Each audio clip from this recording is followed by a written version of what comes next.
தெரியலாம், இல்லை சிலர் உங்களை ஏமாற்றுகிறது போல தெரியலாம், இல்லை நம்மளை ஏமாத்திடுவாங்களோ அப்படின்ற ஒரு பயம், இல்லை ஒரு சந்தேகம் உங்க உள்ளத்துல, இருதயத்துல, யோசனையில, வாயில சொல்லியிருக்க மாட்டீங்க. ஆனா யோசனையில, இருதயத்துல, ஓரத்துல ஏதோ ஒரு இடத்துல இருக்கு, சார் ஏமாத்திடுவாங்களோ, நான் ஏமாற்றப்பட்டுருவனோ அப்படின்ற ஒரு யோசனையோடு உட்கார்ந்து இருப்பீங்கன்னாக்க கர்த்தர் உங்களிடத்துல பேசுகிறாரு. தேவன் அற்றவர்கள் தினந்தோறும் ஏமாற்றப்படுகிறார்கள், தேவனை உடையவர்கள் ஒரு நாளும் ஏமாற்றப்படுவதில்லை. காரணம், உங்களை ஏமாத்தணும் அப்படின்னாக்கா ஃபர்ஸ்ட் உங்க தகப்பனை ஏமாத்தணும். ஹல்லேலூயா. உங்களை ஏமாத்தணும் ஒருத்தர் முடிவு பண்ணிட்டான்னு வச்சுக்கோங்களேன், அவன் வாழ்க்கையில எடுத்த மிக தவறான முடிவுகளில் ஒன்று என்னன்னாக்க உங்களை ஏமாத்த நினைச்சது. உலகத்தில் 1000 பேரை ஏமாத்திருக்கலாம், 1000 பேர்த்த அவன் ஏமாத்தி எவ்வளவோ அடிச்சிருக்கலாம், நவுட்டி இருக்கலாம், சேர்த்திருக்கலாம். ஆனால் ஒன்றுமே இல்லாத அற்பமாக இருக்கிற சாதாரணமான உங்களை ஏமாத்தணும்னு எப்போ அவன் மைண்டு போகுதோ அப்போவே அவன் வாழ்க்கையில் பெரிய தப்பு பண்ணிட்டான். ஏன்னாக்க நீங்கள் சாதாரணமானவர்கள், உங்கள் தேவன் அசாதாரணமானவர். ஹல்லேலூயா. உங்கள் தேவன் அசாதாரணமானவர். அவரை ஏமாத்தணும்னு ஒருத்தர் நினைச்சானாக்க முடியுமா? கடவுளை ஏமாற்ற முடியுமா? இயேசு பிறந்த பொழுது அந்த ஊரில் இருக்கிற ராஜா சாஸ்திரிகள்கிட்ட சொல்கிறான், நீங்கள் போயிட்டு அந்த குழந்தைய வணங்கிட்டு மறக்காமல் வந்து என்கிட்ட சொல்லுங்க, நானும் போய் அந்த குழந்தைய வணங்கணும் அப்படின்னு சொல்கிறான். தந்திரமாய் ஆலோசனை பண்ணி சொல்கிறானா, நீங்கள் போய் கும்பிட்டு வந்து என்கிட்ட சொல்லுங்க, நானும் வந்து அந்த குழந்தைய கும்பிடுறேன், ஏன்னா அந்த குழந்தைய காலி பண்ணணும். எப்படி யோசிக்கலாம் பாருங்க, தந்திரமா. ஆனால் அவனை காட்டிலும் தேவன் அவர் ஞானி, சர்வ ஞானி. அவங்கள கரெக்டாக கூட்டிகிட்டு வந்தார், குழந்தைய பார்க்க வச்சார், எல்லாம் முடிச்சுட்டு பேக் பண்ணிட்டு கிளம்புறாங்க, தோளில் பேக் எடுத்து மாற்றுறாங்க. கடவுள் சொல்கிறாரு, வந்த வழியை போகக்கூடாது, வேற வழியை போடுன்றார். அந்த இந்த ராஜா காத்துக்கிட்டே இருக்கான், போனாங்க போனாங்க போனாங்க, ஏன்னா இன்னும் வர காணுமே. நீ எப்போ கடவுளுடைய பிள்ளைங்களை முட்டாளாக்கணும்னு நினைக்கிறியோ அப்போவே உன்னை கடவுள் முட்டாளாக்கிடுவார். அதான் வேதத்தில் போட்டிருக்கு, ஞானிகளை பைத்தியமாக்கும்படி. ஞானிகளை பைத்தியமாக்குகிற தேவனாக இருக்கிறார். பைத்தியத்தை பைத்தியமாக்குகிறவர் அல்ல, ஞானிகளை வெட்கப்படுத்தபடி பைத்தியமானவைகளை தெரிந்து கொள்ளுகிற தேவன். இந்த மாலை வரையில் ஸ்ட்ராங்காக உங்ககிட்ட கடவுள் ஒன்று பேசுகிறாரு, உன்னை யாரும் ஏமாற்ற முடியாது. ஹல்லேலூயா. லாபான் யாக்கோப 10 முறை சம்பளத்தில் என்ன பண்ணாங்க, மாற்றி மாற்றி மாற்றி மாற்றி சொல்கிறான். ஆனால் அவங்ககிட்ட கடவுள் ஒருத்தர் சொல்லி இருந்தார், நான் உன்னை ஆசீர்வதிக்கவே ஆசீர்வதிப்பேன்னு சொல்லி அவன் அனுப்பிச்ச தேவன் அவன் கூட இருந்தபடியினால லாபான் யாக்கோபை ஏமாத்தணும்னு நினைக்கும் பொழுது தேவன் யாக்கோபை உயர்த்துவதற்கான திட்டங்களை தீட்டி விட்டார். இந்த மாலை வேளையில உங்ககிட்ட கடவுள் ஸ்ட்ராங்காக பேசுகிற ஒரு விஷயம், உங்களை யாரும் ஏமாற்ற முடியாது. ஹல்லேலூயா. எல்லாரும் சொல்லுங்க, என்னை யாரும் ஏமாற்ற முடியவே முடியாது. காரணம், என்னோடு கூட என் தேவன் இருக்கிறார். ஆமென். அவன் உங்ககிட்ட 10 ரூபா ஏமாத்தணும்னு நினைச்சானாக்க உங்ககிட்ட தேவன் அவனை கொண்டே 20 ரூபா வந்து சேரும்படியாக செய்வார். இதுதான் தேவனை ரசிக்கணும். நான் பல முறை பிரசங்கிச்சிருக்கிறேன், எவர்கள் தேவனை ரசிக்கிறார்களோ அவர்கள் தான் தேவனை ருசிக்க முடியும். கர்த்தர் நல்லவர் என்பதை ருசித்து பாருங்கள் தாவீது சொல்கிறார். கடவுளை எப்படி ருசிக்க முடியும்னா ஃபர்ஸ்ட் கடவுளை ரசிக்கணும்.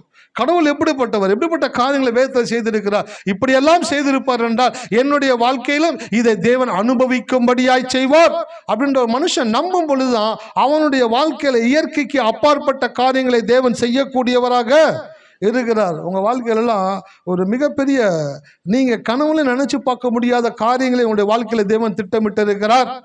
பெரிய பெரிய காரியங்கள் உங்கள் வாழ்க்கையில் பார்க்க போகிறீங்க, எதிர்பாராத ஆசீர்வாதங்களை பார்க்க போகிறீங்க, எதிர்பாராத நன்மைகள் உங்களுடைய வாழ்க்கையில் வந்து நடக்க போகிறது.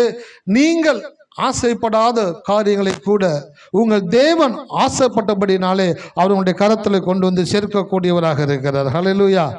ஆமாம், கடவுள்கிட்ட ரொம்ப பிடிச்ச ஒரு விஷயம், நான் ஆசைப்படுறத கொடுக்கறத விட அவர் ஆசைப்படுறத எனக்கு கொடுக்க அவர் ரொம்ப ஆசையாக இருக்கிறாராம்.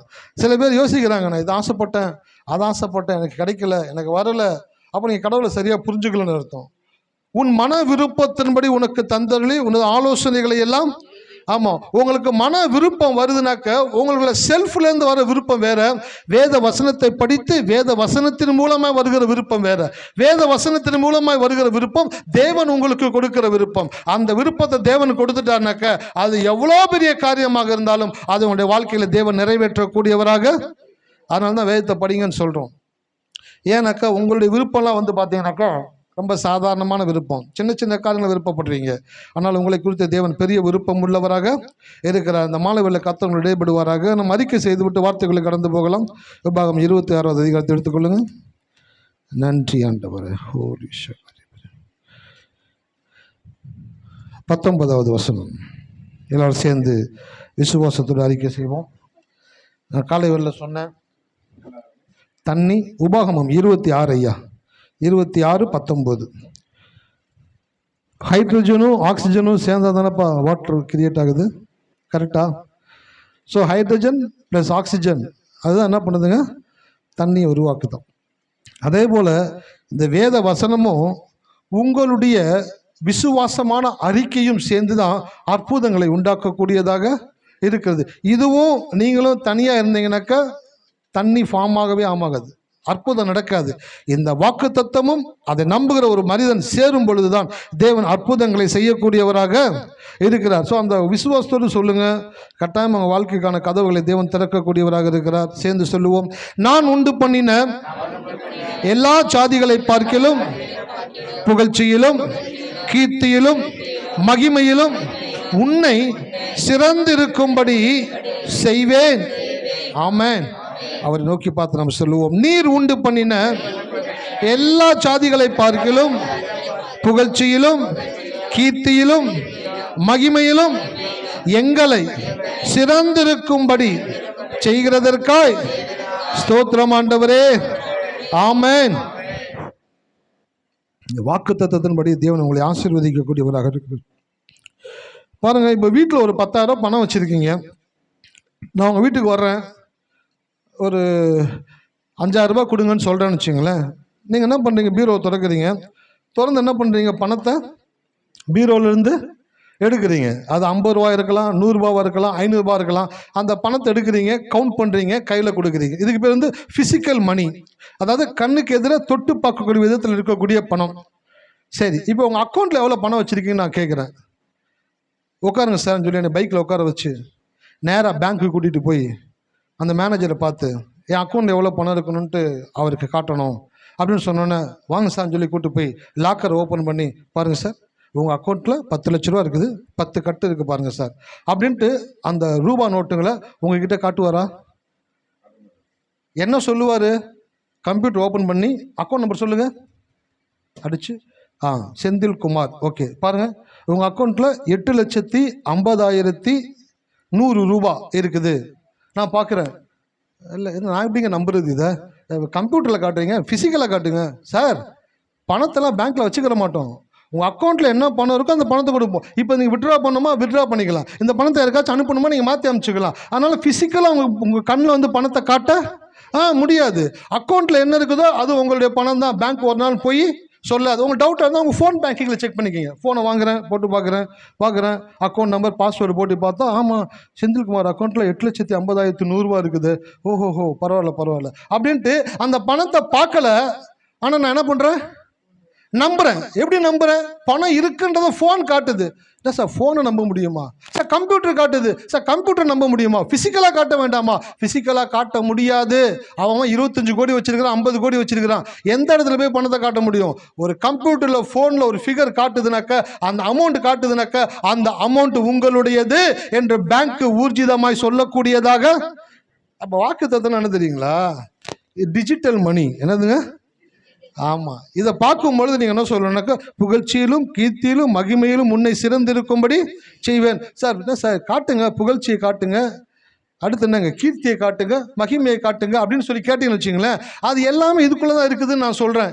இதை எவன் ஒருவன் நம்புகிறானோ, இந்த டிஜிட்டல் வசனத்தை எவன் நம்புகிறானோ, இந்த வசனத்திற்கு உள்ளாய் இதற்குரிய ஆசீர்வாதங்களை தேவன் மறைத்து வைத்திருக்கிறார். எத்தனை பேத்துக்கு புரியுது? அப்போ வசனத்தை எப்படி பார்க்கக்கூடாது? வசனமாக பார்க்கக்கூடாது. வசனத்தை தேவன் உங்களுக்கு கொடுத்த செக்காக பார்க்கணும். கடவுள் எனக்கு செக் எழுதி கொடுத்துருக்கிறாரு. அந்த செக்கில் எத்தனை அமௌண்ட் போட்டுக்கிறாரோ அந்த அமௌண்ட்டை நான் பேங்க்கில் போய் கொடுத்தா எனக்கு கட்டாயம் பாஸ் ஆகுமா ஆகாதா? கட்டாயம் பாஸ் ஆகும். அதே போல் இந்த வாக்குத்தத்தத்தை தெய்வத்தை நோக்கி பார்த்து சொல்லும் பொழுது மறைவாய் இருக்கக்கூடிய புகழ்ச்சி, கீர்த்தி, மகிமையை உங்கள் வாழ்க்கையில் தேவன் வெளிப்படையாய் கொண்டு வரக்கூடியவராக. அதனால தான் வேத வசனம் ரொம்ப முக்கியமானது. வேத வசனம் ஈக்குவல் டு மணி. அதான் தாவீது சொல்லுகிறார், 1000 பொன் வெள்ளியை பார்க்கிலும் நீர் விளம்பின வேதமே. ஏன் அப்படி சொல்றான்? பொண்ணு வெள்ளி இன்னைக்கு போகும், நாளைக்கு வரும், நாளை கழிச்சு போகும். ஆனால் இது எனக்குள்ள இருக்கும் பொழுது நிலையான ஐஸ்வர்யத்தை எனக்கு கொடுக்கக்கூடியதாக இருக்கிறது. அதனால இந்த வாக்குத்தத்தத்தினுடைய மேன்மையை உங்களுக்கு காண்பிக்கிறேன். வசனத்தை படிக்கும்போது அப்படிப்பட்ட கண்ணோட்டத்தோடு கூட படிங்க. அக்கௌண்ட்ல பணத்தை எப்படி பார்க்கும்பொழுது மகிழ்ச்சியா இருக்குதோ, உங்களுக்கு ஒருத்தர் 50,000 ரூபா அனுப்புறேன்னு சொல்லியிருந்தாரு, மெசேஜ் வருது, டக்குன்னு எடுத்து பார்க்குறீங்க, 50,000 கிரெடிட்டட் இன் யுவர் அக்கௌண்ட் அப்படின்ட்டு வருது. அப்படியே உங்களுக்குள்ள ஒரே மகிழ்ச்சி ஆயிடுச்சு. 50,000 கையில் வாங்கினீங்களா? கையில் வாங்கலை, அக்கௌண்ட்டில் விழுந்துச்சு. அக்கௌண்ட்டில் விழுந்த உடனே மகிழ்ச்சி வந்துருச்சு. அதே போல் வசனத்தை படிக்கும் பொழுது எவனுக்குள்ள மகிழ்ச்சி வருகிறதோ அவனுக்கு அந்த வசனம் வேலை செய்யக்கூடியதாக. வசனம் மெசேஜ் வந்துருச்சு, SMS வந்துருச்சு, பணத்தை பார்த்துட்டீங்க, இருந்தாலும் சந்தேகம். பேங்க்குக்கு போகிறீங்க, பேங்க்கில் மேனேஜர் இல்லை, ஏடிஎம்க்கு போகிறீங்க, ஏடிஎம் மிஷினில் போடுறீங்க, மினி ஸ்டேட்மெண்ட் எடுத்து பார்க்குறீங்க, 50,000 கிரெடிட்னு காட்டுது. இப்போ அதில் 5,000 என்ன பண்ணுறீங்க? வெளியில் எடுக்கிறீங்க. அப்படி எடுக்கிறீங்களோ அப்படியே வாக்கு தத்தங்களை பார்க்கும் பொழுது உங்களுக்கு தேவன் கொடுத்த செக்கா, உங்களுக்கு தேவன் டிரான்ஸ்ஃபர் பண்ண பணமா இதை நீங்கள் எப்பொழுது பார்க்குறீங்களோ அப்பொழுதுதான் அதன் மேல் உங்களுக்கு ஆசை வரும். அதான் வசனத்தை படிச்சோன்னே யாருடைய முகங்கள் மலருகிறதோ, யாருடைய முகங்களில் மகிழ்ச்சி உண்டாகுதோ அவங்களுக்குள்ள கர்த்தர் வேலையை செய்யக்கூடியவராக இருக்கிறார். ஹல்லேலூயா. இயேசு இந்த பூமியில் பிரசங்கித்து கொண்டு இருக்கும் பொழுது ஒரு அம்மா கூட்டத்திலிருந்து கத்துது, உம்மை சுமந்த கர்ப்பம் பாக்கியம் உள்ளது அப்படின்னு கத்துது. அந்த அம்மாக்குள்ள என்னன்னா, இயேசு பிரசங்கித்த வார்த்தை உள்ள போய் வேலை செஞ்சிருச்சு. அப்படின்னா என்னதுங்க, பணம் கிரெடிட் ஆனா எப்படி ஒரு மகிழ்ச்சி வருதோ அப்படி வார்த்தையை கேட்ட உடனே ஒரு மகிழ்ச்சி, விசுவாசம் வரும் பொழுது அந்த அம்மா எழுந்து சொல்லுது, உம்மை சுமந்த கர்ப்பம் பாக்கியம் உள்ளது. கடவுளுடைய வார்த்தை உங்களை நோக்கி வரும் பொழுது நீங்க சொல்லணும், ஆமென் ஐயா, கர்த்தர் எனக்கு கட்டாயமா செய்வார், என் வாழ்க்கையில் இது நடக்கும், இதை கர்த்தர் தருவார், இதை பண்ணி முடிப்பார்னு சொல்லி நான் விசுவாசிக்கிறேன்னு சொல்லி உங்கள் முகங்கள் மலரும் பொழுது தேவன் நம்முடைய வாழ்க்கையில காரியங்களை செய்யக்கூடியவராக இருக்கிறார். ஸோ இன்னைக்கு வார்த்தைகளை கடந்து போகலாம். எடுத்துக்கொள்ளுங்க சங்கீதம் 103.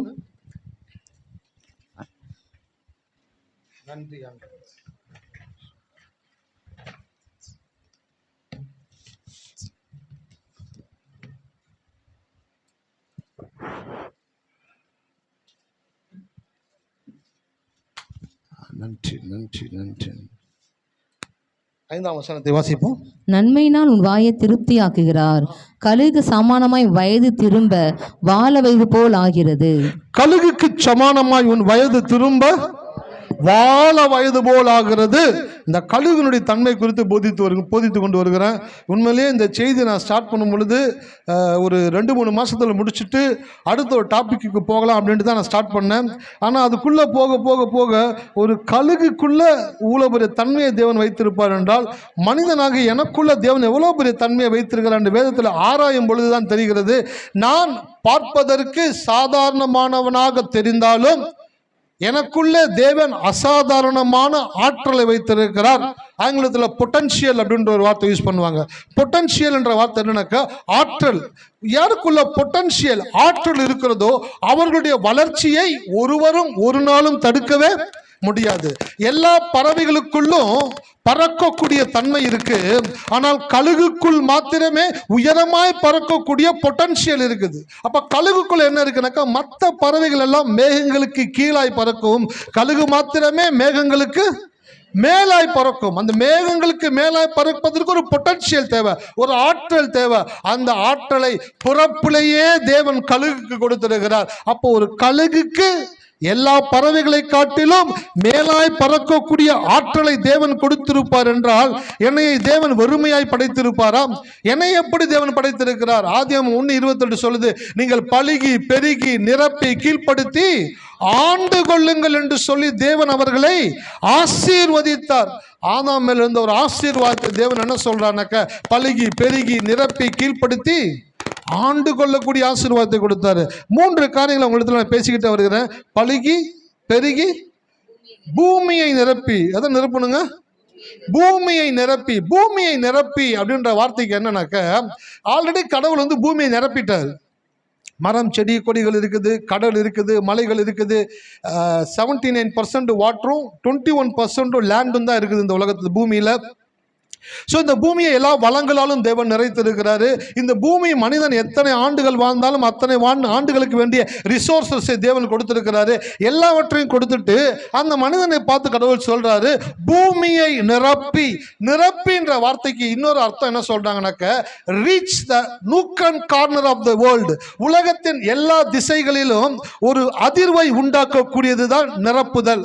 இப்ப பாருங்களேன், தாவீது அப்படின்ற ஒரு வார்த்தை, அவர் தனி மனிதன் தான்.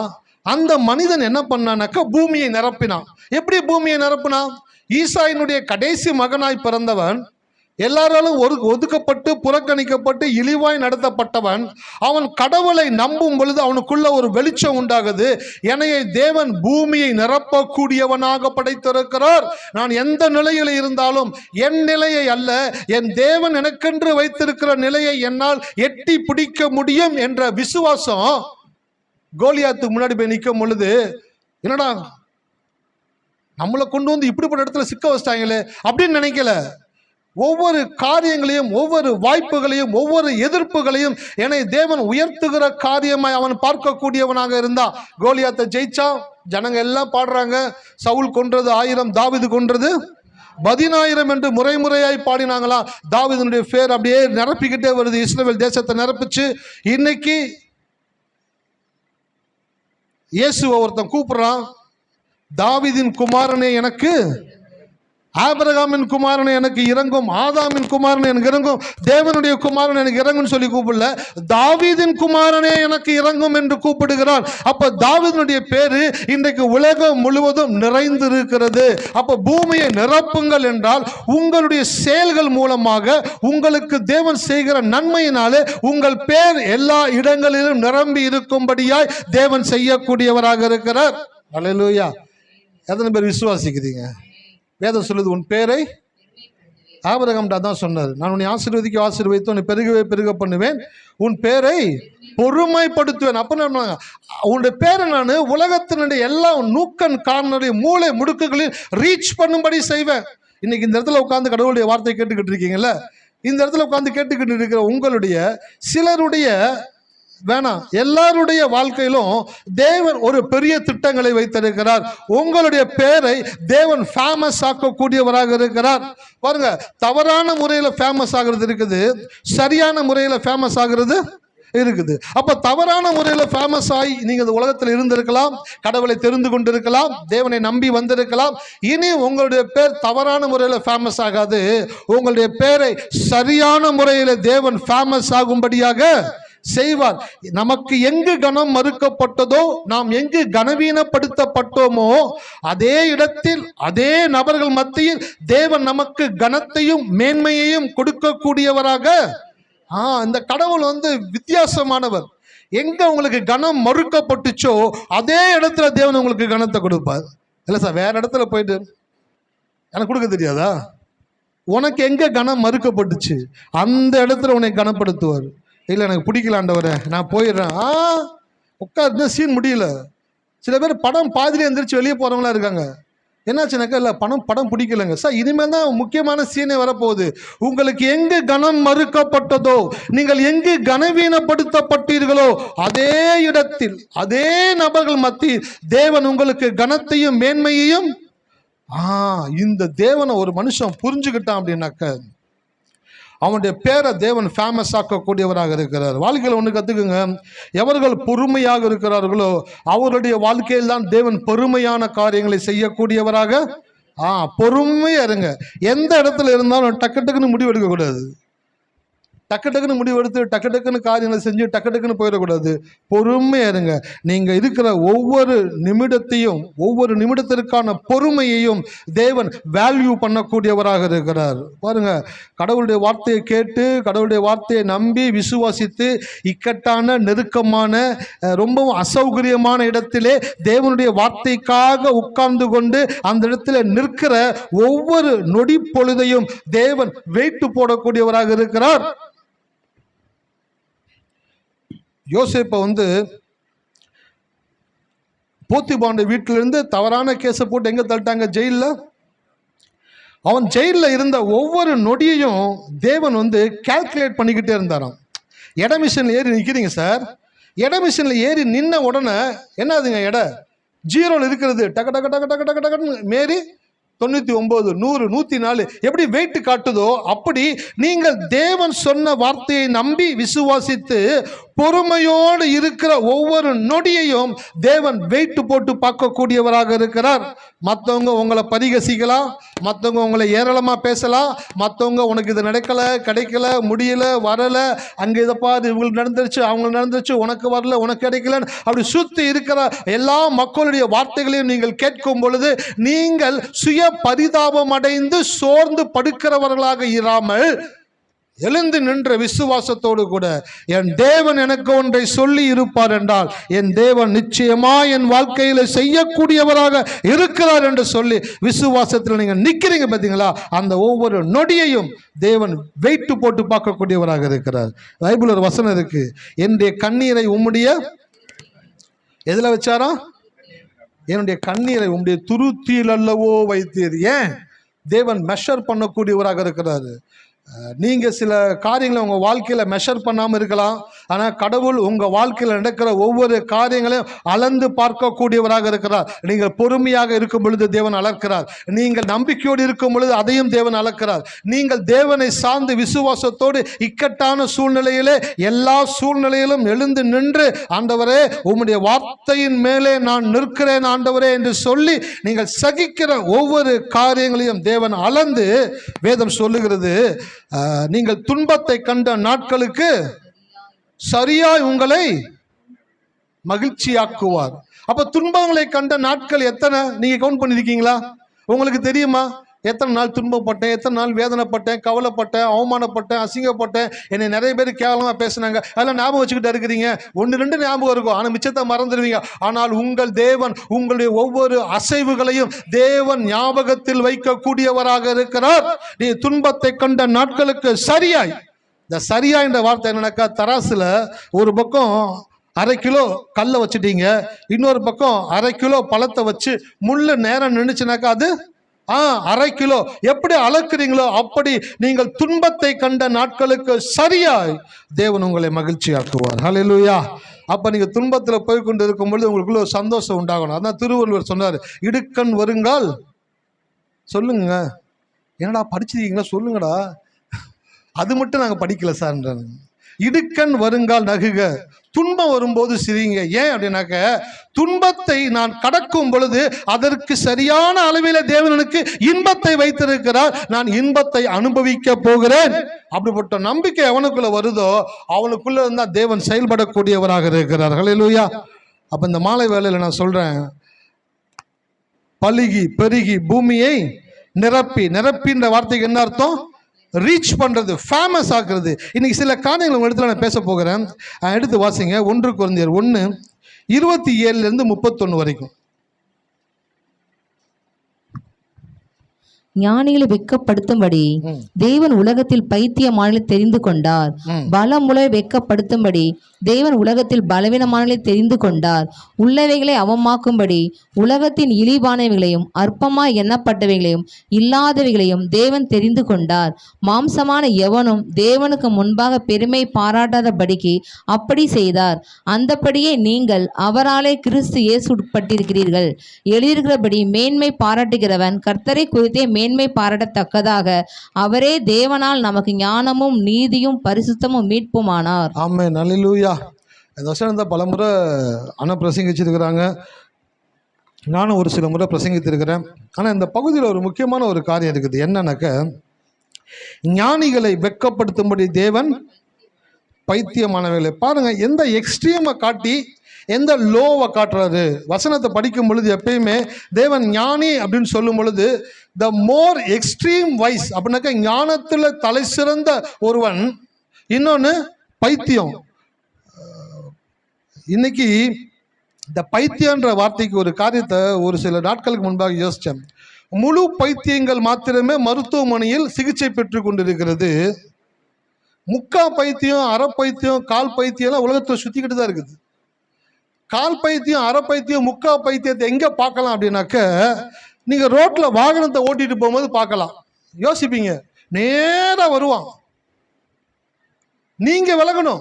அதாவது நீங்கள் கரெக்டான வழியில் போகிறீங்க, அவன் தப்பான ரூட்டில் வர்றான். நீங்கள் ரைட்டான ரூட்டில் போகிறீங்கன்ட்டு ஸ்ட்ரைட்டாக போக முடியுமா? என்னடா நேராக வரானேன்னு சொல்லிட்டு டக்குன்னு ஒதுங்கினாக்கா, ஏம்பா பார்த்து போ, வீட்டில் சொல்லிட்டு வந்தே இல்லையா? மறந்துட்டேன்பா, இதை இப்போ ஃபோன் பண்ணி சொல்லிடுறேன், நான் வெளியில் போகிறேன்பா அப்படின்ட்டு டேய், நீ வந்தது ராங் ரூட்லடா, பைத்தியக்காரா. யாரை பைத்தியக்காரன்னு சொன்ன? பைத்தியக்காரனை போய் பைத்தியக்காரன் சொன்னா கோவம் வரும். ஹல்லேலூயா. பைத்தியக்காரன்னு சொன்னீங்கன்னாக்கா கோவம் வரும். அப்பே கண்டுபிடிச்சிருக்கலாம் அவன் பைத்தியக்காரனா இல்லையான்ட்டு. ஹல்லேலூயா. அப்போ முழு பைத்தியங்கள் மாத்திரமே மருத்துவமனையில் சிகிச்சை பெறுகிறது. கால் பைத்தியம், அரை பைத்தியம், முக்கா பைத்தியங்கள் எல்லாம் உலகத்திலே சுதந்திரமாய் சுத்தி கொண்டிருக்கிறது. அப்படிப்பட்ட பைத்தியங்கள், சில பைத்தியங்கள் முதலாளிகளாக இருக்குது, சில பைத்தியங்கள் தொழிலாளிகளாக இருக்குது, சில பைத்தியங்கள் சூப்பர்வைசர்களாக இருக்குது. சில பேரும் சொல்லுவாங்க, பைத்தியக்காரன் சார், அவனுக்கு போய் அந்த வேலையை கொடுத்தாங்க பாருங்க, பைத்தியக்காரன் சார், அவன்கிட்ட அந்த கம்பெனி. ஏன் சொல்றாங்க? சேட்டை சரியில்லை, பைத்தியக்காரத்தனமான காரியங்களை பண்ணுகிறது. அப்போது தேவன் சொல்லுகிறார், ஞானிகளை வெட்கப்படுத்தும்படி தேவன் உலகத்தில் யாரை தெரிஞ்சு கொண்டாருங்க? பைத்தியமானவைகளை தெரிந்து கொண்டார். அடுத்து பலம் உள்ளவைகளை வெட்கப்படுத்தும்படி தேவன் உலகத்திலே பலவீனமானவைகளை தெரிந்து கொண்டார். உள்ளவைகளை அவமாக்கும்படி தேவன் உலகத்திலே இழிவானவைகளையும் அற்பமானவைகளையும் இல்லாதவைகளையும் தேவன் தெரிந்து கொண்டார். பாருங்க, இந்த வசனத்தை படிக்கும் பொழுது தேவன் இந்த உலகத்தை எதினால் நிரப்ப விரும்புகிறார்? இந்த உலகம் ஞானிகளினால, பலம் உள்ளவர்களால, உள்ளவைகள் வார்த்தைக்கு அர்த்தம் தெரியுமா?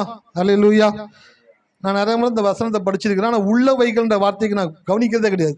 அந்த ஞானிகள், பலம் உள்ளவைகள் அதிலேயே போயிடுது. உள்ளவைகள் அப்படின்னாக்க என்னன்னாக்க, இந்த அப்படின்ற ஆணவத்தில் இருக்கான் பார்த்தீங்களா? என்னால் தான் முடியும், நான் தான் செய்ய முடியும், எனக்கு தான் தெரியும், எனக்கு தான் வரையும், நான் என்னால் மட்டும்தான் முடியும், என்னை தவிர வேறு யாருனாலும் செய்ய முடியாது, என்னை தவிர யாருக்கு இது தெரியாது, நடக்காது, முடியாது, வராதுன்னு அப்படின்ற அகங்காரத்தில் இருக்கான் பார்த்தீங்களா? அவன் தான் யாருனாக்கா உள்ளவைகள். எனக்கு இருக்கு அப்படின்னு நினைக்கிறான் பார்த்தீங்களா? அவர்கள் தான் உள்ளவைகள். உள்ளவைகளை அவமாக்கும்படிக்கு தேவன் உலகத்தில் யாரை தெரிந்து கொண்டாராம்? இழிவானவைகள், அற்பமானவைகள், இல்லாதவைகளை தேவன் தெரிந்து கொண்டார். இந்த இல்லாதவைகள்னா என்ன தெரியுங்களா?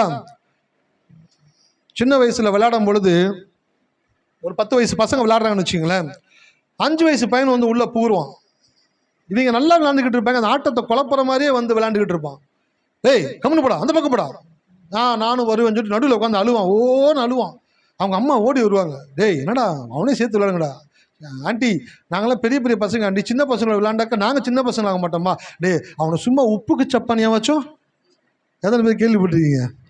உப்புக்கு சப்பானியாவாச்சும் சும்மா சேர்த்துக்கங்கடா, அவன் ஓரமாக இருக்கட்டும், நீங்கள் அவனை ஒதுக்காதீங்க, அவனை சும்மா வச்சு நீங்கள் விளையாண்டுக்கிட்டே இருங்க. நீங்கள் சேர்க்கலன்னா தான் அவன் கஷ்டப்படுவான். நீங்கள் சேர்த்து அவனை ஓரமாக உட்கார வச்சுருக்கப்பா, நீ உட்காரு, அடுத்த பேட்டிங் உனக்கு அப்படின்ட்டு 20 ஓவர் விளையாடுவானுங்க. 20 ஓவர் அந்த குழந்தை கையை கட்டிக்கிட்டு நமக்கு பேட்டிங் கொடுப்பாங்களா, கடைசியில் மேட்ச் முடிஞ்சிடும். மேட்ச் முடிஞ்சு திரும்பி பார்த்தா உட்காந்துருப்பான். ஐயோ என்னடா பண்ணுறது, கடைசி பேட்டிங் நம்மளுடைய ராஜுக்கு கொடுக்குறோம் அப்படின்னு பேட்டை கையில் கொடுத்து அனுப்புவோம். வேகமாக மேட்சே முடிஞ்சு போச்சு, வேகமாக போய் பேட்டை பிடிச்சி நிற்பான். அப்படியே அவனுக்கு ஒரு 4 பந்தை போட்டு விடுங்கடா, அடிக்கிற மாதிரி போடுங்கடா, அடிக்காத மாதிரி போட்டீங்கன்னாக்கா அழுவான், அடிக்கிற மாதிரி போடுங்க, அப்போ தான் மேட்ச் சீக்கிரம் முடியுன்ட்டு அப்படியே பாலை ஸ்லோவாக போடுவாங்க. பட்டார் அடிப்பான் பார்த்துங்க, ஓன்னு கை தட்டு அவங்க அம்மா வருவாங்க, நாம பேட்டிங் பண்ணுறான்பா குழந்தை, அவனை கூப்பிட்டு போவாங்க. நல்ல காரியம் பண்ணீங்கடா, மேட்ச் முடிஞ்சிச்சுன்னு போயிருந்தீங்க வீட்டுக்கு, இவன் அளப்பரிய தாங்க முடியாது, இதுதான் 4 பாலை போட்டு அவனுக்கு ஒரு பேட்டிங் கொடுத்தீங்க பார்த்தீங்களா, நல்ல வேலை செஞ்சீங்கடா. இந்த மாதிரி ஒவ்வொரு மேட்ச்ல அவனுக்கு உப்புக்கு சப்பானியை வச்சோம் சேர்த்துக்கங்கடா. இல்லாதவைகள் அப்படி என்றால் உப்புக்கு சப்பானி. 2வது வேஸ்ட் பீஸ். என்னதுங்க எல்லாரும் சொல்லுங்களேன், வேஸ்ட் பீஸ். ஆமாம், நிறைய இடத்துல அப்படிதான். சில பேர் என்ன பண்ணுறாங்கன்னாக்கா, வேஸ்ட் பீஸு, அது ஒன்றும் ஆகாது, சரி சும்மா இருந்துட்டு போட்டோம், சும்மா உட்காந்துட்டு போட்டோம், சும்மா வந்துட்டு போட்டோம், சும்மா இருந்து ஏதோ ஒன்று காட்டி வேஸ்ட் பீஸுன்னுவாங்க. யாரை நம்ம வேஸ்ட் பீஸ்ன்னு நினைக்கிறோமோ அதை தான் தேவன் ரொம்பவும் மாஸ்டர் பீஸாக மாற்றுவார். ஹல்லேலூயா. வேஸ்ட் பீஸை தான் தேவன் என்ன பண்ணுவார்? மாஸ்டர் பீஸாக பண்ணுவார். ஒரு முறை ஒரு துணி வெட்டுறவர் சட்டை ஒன்று தச்சுக்கிட்டு இருந்தார்.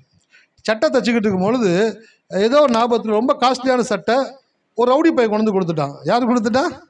ரவுடி பைய ரொம்ப விலையுந்த சட்டையை கொண்டு கொடுத்துட்டான். கொடுத்த இவனை கட் பண்ணிட்டு இருந்தவர் ஒரு இடத்துல தப்பாக கட் பண்ணிட்டாரு. சட்டையை தச்சுட்டாரு. இப்போ பாக்கெட்டுக்கு என்ன இல்லை, துணி இல்லை. யோசிச்சுக்கிட்டு அவன் வந்தான் என்ன சொல்லுவான்னு தெரியலையேன்னு சொல்லிட்டு பயந்து யோசிக்கிறாரு. எந்த இடத்துல மிஸ் பண்ண, எந்த இடத்துல மிஸ் பண்ணுவான்னு தெரியலையேன்ட்டு யோசிச்சுக்கிட்டே இருக்கும் பொழுது தூரத்தில் பார்க்குறாரு, குப்பையில் ஒரு துணி கிடக்குது. இவர் ஃபஸ்ட்டு கட் பண்ணார் பாருங்க, வேஸ்ட்டுன்னு சொல்லி கட் பண்ணி தூக்கி போட்டார் பாருங்க. தூக்கி போட்டார். அந்த துணியை அப்படியே கையில் எடுத்துட்டு அந்த துணி அந்த சட்டையில் வச்சு பார்க்குறாரு. பர்ஃபெக்டாக அந்த இந்த ஜோபு வைக்கிறதுக்கு, பேக்கெட் வைக்கிறதுக்கு எவ்வளவு துணி தேவையோ அந்த துணி கரெக்டாக இருந்துச்சு. அழகாக கட் பண்ணார், அந்த இடத்துல வச்சார், தச்சாரு. அப்போ தான் அந்த மனுஷனுக்கு உசிரே வந்துச்சு. வேஸ்ட் பீஸ்ன்னு நம்ம கட் பண்ணி போட்டது தான் இன்னைக்கு நம்மளுடைய மானத்தை காப்பாற்றுற மாஸ்டர் பீஸாக வந்து நமக்கு உதவி செய்திருக்கிறது. அல்லேலூயா. வாழ்க்கையில் நான் சொல்கிறேன் உங்களுக்கு, நீங்கள் கடவுளை பிடிச்சிக்கிட்டீங்கன்னு வச்சிங்களேன், நீங்கள் கடவுளை நம்பிட்டீங்கன்னு வச்சிங்களேன், நீங்கள் வேஸ்ட் பீஸ்ன்னு உங்களை உலகமே சொன்னால் கூட தேவன் உங்களை மாஸ்டர் பீஸாக மாற்றுற வரைக்கும் உங்களோடு இருந்து காரியங்களை செய்யக்கூடியவராக இருக்கிறார். எத்தனை பேர் விசுவாசிக்கிறீங்க? என் வாழ்க்கையில் பல முறை என்னை ரிஜெக்ட் பண்ணியிருக்கிறாங்க, பல முறை என்னை வேணான்னு சொல்லியிருக்கிறாங்க, பல முறை அவன் செய்ய மாட்டான்னு சொல்லியிருக்கிறாங்க, பல முறை அவன்கிட்ட கொடுத்து அவன் வேஸ்ட்டு தான் பண்ண போகிறான், அவன் சரியாக பண்ண மாட்டான், அவனுக்கு தெரியாது வராதுன்னு சொல்லி என்னை எவ்வளவோ கேவலப்படுத்தியிருக்கிறாங்க. கேவலப்படுத்தி என்னை இன்னும் அசிங்கப்படுத்தணுன்றதுக்காக அந்த வேலையை என் கையில் கொடுத்து செய்ய பார்க்கலாம் அப்படின்னு சொல்லியிருக்கிறாங்க.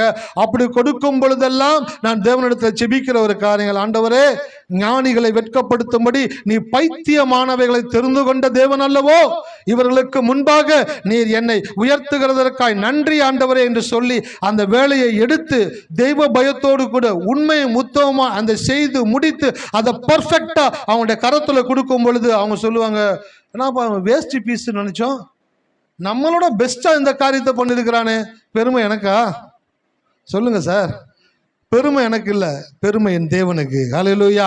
அவர் வேஸ்ட்னு மனுஷங்க யாரை நினைக்கிறாங்களோ அவங்கள தட்டி தூக்கி அவங்களுக்கு முன்பாக உயர்த்தி வைக்கிற தேவனாக இருக்கிறார். அப்போ இந்த உலகத்துல ஞானிகளை வெட்கப்படுத்தும்படி தேவன் எதை தெரிந்து கொண்டாருங்க? பைத்தியமானவைகளை தெரிந்து கொண்டார். உங்க வாழ்க்கையில நீங்க படிக்கிற இடத்துல இருக்கலாம், அல்லது பணி செய்கிற இடத்துல இருக்கலாம், அல்லது சமுதாயத்தில் வாழ்ந்து கொண்டு இருக்கலாம், அல்லது ஊழியம் செய்து கொண்டிருக்கலாம். எந்த இடத்துல இருந்தாலும் உங்களை காட்டிலும் ஞானிகளாக இருக்கக்கூடியவர்கள் இருக்கிற இடத்திலே நீங்கள் பைத்தியம் போல தெரிந்தாலும் பதட்டப்படாதீங்க. ஏன் தெரியுமா? ஞானிகளின் மேல் தேவனுடைய கண்கள் அல்ல, தேவனுடைய கண்கள் எவர்கள் ஞானிகள் புறக்கணித்து தள்ளுகிறார்களோ, பைத்தியம் என்று சொல்லுகிறார்களோ அவர்கள் மேல் தேவன் தன் கண்ணை வைத்திருக்கிறார். உங்களை கொண்டுதான் தேவன் இந்த உலகத்தை நிரப்பக்கூடியவராக இருக்கிறார். ஹல்லேலூயா. எத்தனை பேர் இருக்கீங்க? ஞானிகளை வெட்கப்படுத்தும்படி தேவன் பைத்தியமானவர்களை தெரிந்து கொண்டார். படிக்கிற பசங்களுக்கு சொல்கிறேன், அவன் நல்லா படிக்கிறான், அவன் சூப்பராக படிக்கிறான், நான் ஒன்றுமே படிக்கலை, எனக்கு சரியாக ஸ்கோர் பண்ண முடியல, என்னால் சரியாக படிக்க முடியல, அந்த மாதிரி எப்போ நீங்கள் நினைக்கிறீங்களோ அப்போ 1 கொரிந்தியர் 1 27, 28, 29 எடுத்து வாசிங்க. வாசிச்சுட்டு சொல்லுங்க, ஆண்டவரே ஞானிகளை வெட்கப்படுத்தும்படி என்னை தெரிந்து கொண்டிருக்கிறீங்களே, என் பேரை பெருமைப்படுத்தி இந்த உலகத்தில் என் பேரை நிரப்பக்கூடிய தேவனாக இருக்கிறபடினாலே நன்றி ஆண்டவரே என்று சொல்லுங்க. ஏன் தெரியுங்களா? ஞானிகளுக்கு தங்களுடைய சுயத்தின் மேல் நம்பிக்கை, பைத்தியங்களுக்கு தேவன் மேல் நம்பிக்கை. ஹல்லேலூயா. என்னதுங்க? ஞானிகளுக்கு அவருடைய ஞானத்தின் மேல் நம்பிக்கை, பைத்தியமாய் தோன்றப்படுகிறவர்களுக்கோ தேவன் மேல் அவர்கள் நம்பிக்கை உள்ளவர்களாக இருக்கிறபடியினாலே அவர்களை தேவன் உயர்த்தக்கூடியவராக இருக்கிறார். அப்போ உங்க வாழ்க்கையில எங்கெல்லாம் பெஸ்ட் பார்க்குறீங்களோ அவங்கள பார்த்துட்டு நீங்க சொல்லுங்க, இந்த பெஸ்ட்டை விட என்னை தேவன் தி பெஸ்டா மாற்றுவார். ஹல்லேலூயா. படிக்கிற பசங்க சொல்லணும், ஃபர்ஸ்ட் படிக்கிறான் ஒரு பையன், நல்லா படிக்கிறான், நல்லா ஸ்கோர் பண்றானா, ஏன் அவனை கடவுள் உங்கள்கிட்ட காட்டுறாரு தெரியுங்களா? அவனை பார்த்து சொல்லுங்க, நீ பெஸ்ட்னா நான் தி பெஸ்டா. ஹல்லேலூயா.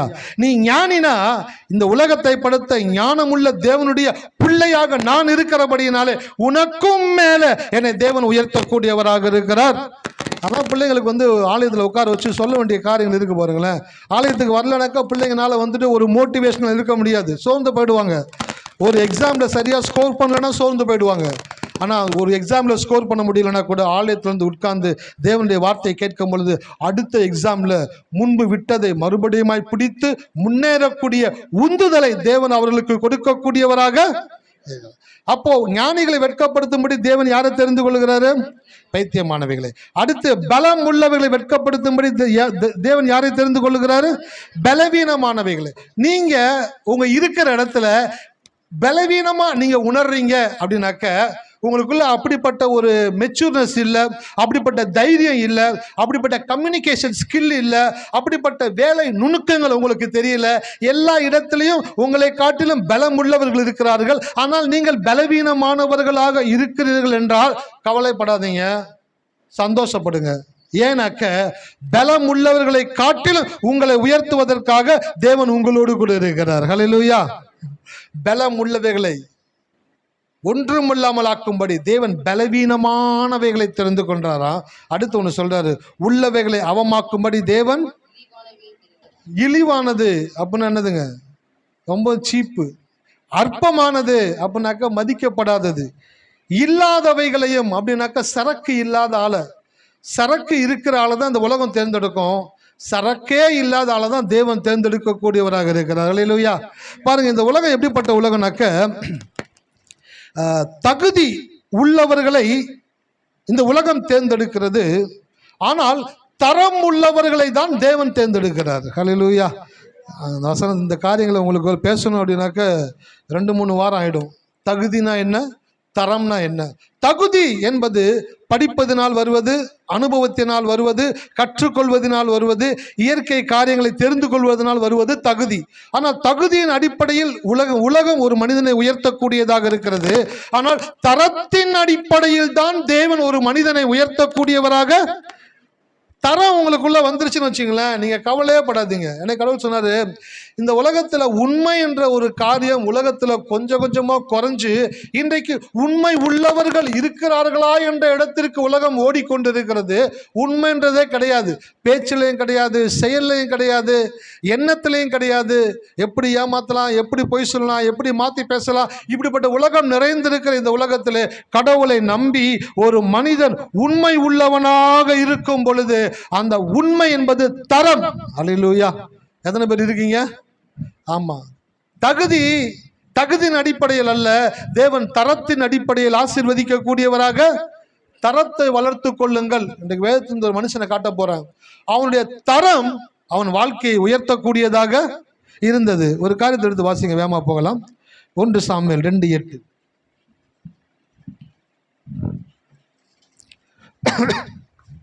எல்லாரும் எடுத்துக்கங்க. 1 சாமுவேல். அவர் சிறியவனை புழுதிலிருந்து எடுத்து எளியவனை குப்பையிலிருந்து உயர்த்துகிறார். அவர்களை பிரபுக்களோட உட்காரவும் மகிமையில சிங்காசனத்தை சுதந்திரிக்கவும் பண்ணுகிறார். பூமியின் அஸ்திபாரங்கள் கர்த்தருடையவைகள், அவரே அவைகள் மேல் பூச்சக்கரத்தை வைத்தார். ஆமென். ஹல்லேலூயா. பாருங்க, இங்க கடவுள் யாரை பார்க்கிறான்னு பாருங்க. அவர் சிறியவனை எளியவனை, பாருங்க, புழுதி குப்பை, இதை சாதாரண மனுஷன் கூட விரும்புறதே கிடையாது. ஆமாவா இல்லைங்களா? ஒரு பக்கம் புழுதியா இருக்குது, அந்த பக்கம் போவீங்களா? இல்லை இன்னொரு பக்கம் ரோடு கொஞ்சம் நீட்டாக இருக்குது, அந்த பக்கம் போவீங்களா? நீட்டாக இருக்கிற பக்கம் தான் போவீங்க. இது சொல்லித்தரணும்னு அவசியம் கிடையாது. ஏன், புழுதி இருக்கிற பக்கம் போனீங்கன்னாக்கா அந்த புழுதி அந்த தூசி எல்லாம் உங்கள் ட்ரெஸ்ஸில் பட்டு மூக்குக்குள்ளே ஏறக்கூடியதாக இருக்கும். ஸோ புழுதி பக்கம் போக மாட்டீங்க, ஃபினிஷ் பண்ணி நல்லா இருக்கிற ஏரியா பக்கம் தான் நடந்து போவீங்க. ஸோ புழுதியை விரும்புறது கிடையாது. 2வது குப்பை இருக்கிற இடத்துல போவீங்களா? ஹலோ, ஆமாம். அந்த பக்கம் வீட்டிலேருந்து இந்த பிரிட்ஜு கீழே புகுந்து அப்படியே வர்றோம். ஒரு இடத்த கிராஸ் பண்ணும்போது மட்டும் குப்புன்னு அடிச்சிச்சு. என்னடா இது, இந்த இடத்துல மட்டும் நாற்றம் இப்படி வருது, என்னன்னு பார்த்தாக்க அந்த இடத்துல அந்த மேன்ஹோல் செப்டி டேங்கினுடைய பெரிய ஓட்டை ஒன்று இருக்குது. அங்கேருந்து வரக்கூடிய இந்த தண்ணீர்லேருந்து வரக்கூடிய கேஸ் என்ன பண்ணுதுனாக்க அந்த இடத்துலேருந்து வெளிப்படக்கூடியதாக இருக்குது. அந்த இடத்துல போனோன்னே டக்குன்னு மூக்கை மூடுற அளவுக்கு அந்த நாத்தம் தாங்காமல் விலகி போகக்கூடியதாக. அப்போ குப்பைன்ற இடத்துல நம்ம போகிறது கிடையாது.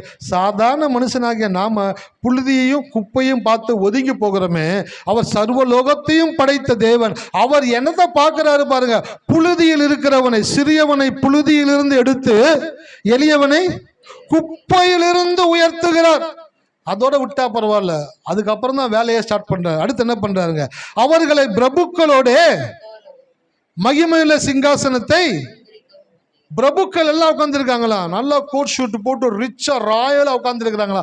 உட்கார்ந்து கொண்டு இருக்கிறவர்கள் இடத்துல புழுதியில் இருந்தவனே குப்பையில் இருந்தவனே தூக்கி எடுத்து கொண்டு போய் அவர் நடுவில் உட்கார வைக்கும் பொழுது மூஞ்சி சுளிப்பாங்களா சுளிக்க மாட்டாங்களா சொல்லுங்க? மூஞ்சி சுளிப்பாங்களா சுளிக்க மாட்டாங்களா? சுளிப்பாங்க. எப்போ உங்களை பார்த்து மற்றவங்க மூஞ்சி சுளிக்கிறாங்களோ அது எதை காட்டுதுனாக்க உங்களை தேவன் அடுத்த கட்டத்துக்கு உயர்த்த போகிறார். ஹல்லேலூயா. உங்களை பார்த்து யாரெல்லாம் மூஞ்சி சுளிக்கிறாங்களோ, இதுவா ஐயா இவங்கிட்ட, ஆமா சரியா இவங்கிட்ட போயா கொடுத்தாங்க, இவனையா செய்ய சொன்னாங்க, இவங்கிட்டே கொடுத்தாங்க, இந்த அம்மா கிட்டே கொடுத்தாங்க, இந்த பொண்ணுகிட்டே கொடுத்தாங்க, என்னப்பா இது அப்படின்னு மூஞ்சி சுளிக்கிறாங்க. பார்த்தீங்களா? மூஞ்சி சுளிக்கும் பொழுதுதான் தேவன் உங்களை அடுத்த கட்ட உயர்வுக்குள்ள தேவன் கொண்டு போகக்கூடியவராக இருக்கிறார். எத்தனை பேரை பார்த்து எத்தனை பேர் மூஞ்சி சுளிச்சாங்க அப்படின்ட்டு நான் கேட்க போறது இல்லை. உங்களை பார்த்து சில பேர் மூஞ்சி சுளிச்சிருக்கலாம், வேலை ஸ்தலத்தில் மூஞ்சி சுளிச்சிருக்கலாம், வீட்டுக்கு பக்கத்தில் மூஞ்சி சுளிச்சிருக்கலாம், பல இடங்களில் மூஞ்சி சுளிக்கப்பட்டவர் அவங்களை பார்க்கும் பொழுது மூஞ்சி சுளிக்கக்கூடியவங்களா இருக்கலாம். அவங்கள பார்க்கும் பொழுது பரிதாபப்படாதீங்க, சுய பரிதாபம் வராதீங்க. என்னை கடவுள் இப்படி வச்சுக்கிறாரு, ஏன் என் வாழ்க்கையை மாத்தாமன்னு இருக்கிறது அப்படி யோசிக்காதீங்க. என்னைய பார்த்து மூஞ்சி சுளிச்சாங்கல்ல, இவங்களுக்கும் மேலே என்னை தேவன் உயர்த்தி யாரெல்லாம் என்னை பார்த்து மூஞ்சி சுளிச்சாங்களோ அவங்க கையை பிடிச்சி கடவுள் உன் கூட இருக்கிறாரு, ஹல்லேலூயா, கடவுள் உன் கூட தான் இருக்கிறாருன்னு சொல்லக்கூடிய விதத்துல தேவன் உங்களை ஆசீர்வதிக்க கூடியவராக இருக்கிறார். அது மாத்திரம் கிடையாது, இன்னொரு வசனத்தை வாசிங்க, நான் வேகமா முடிக்க விரும்புகிறேன். 1 சாமுவேல்